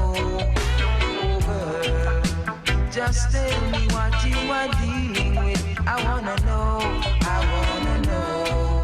Oh girl, I want to know. Oh yeah.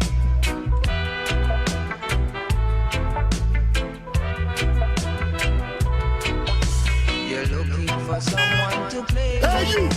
Go and find yourself a toy.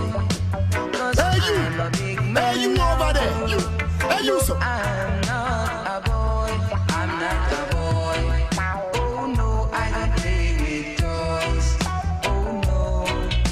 So girl, just tell me what you are dealing with. I wanna know. Oh girl, just tell me what you are dealing with. I wanna know, I wanna know. Oh girl, I want to know.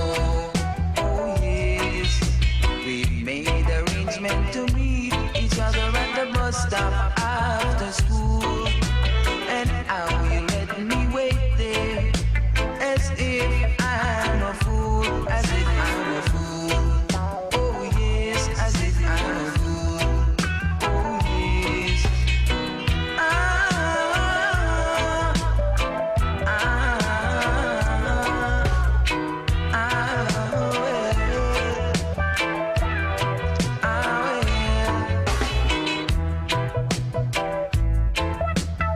Rasta Don Carlos. Good night, Marcia. Settle Sonia. Easy Aisha. Guidance. Things and times. See you Thursday, God willing.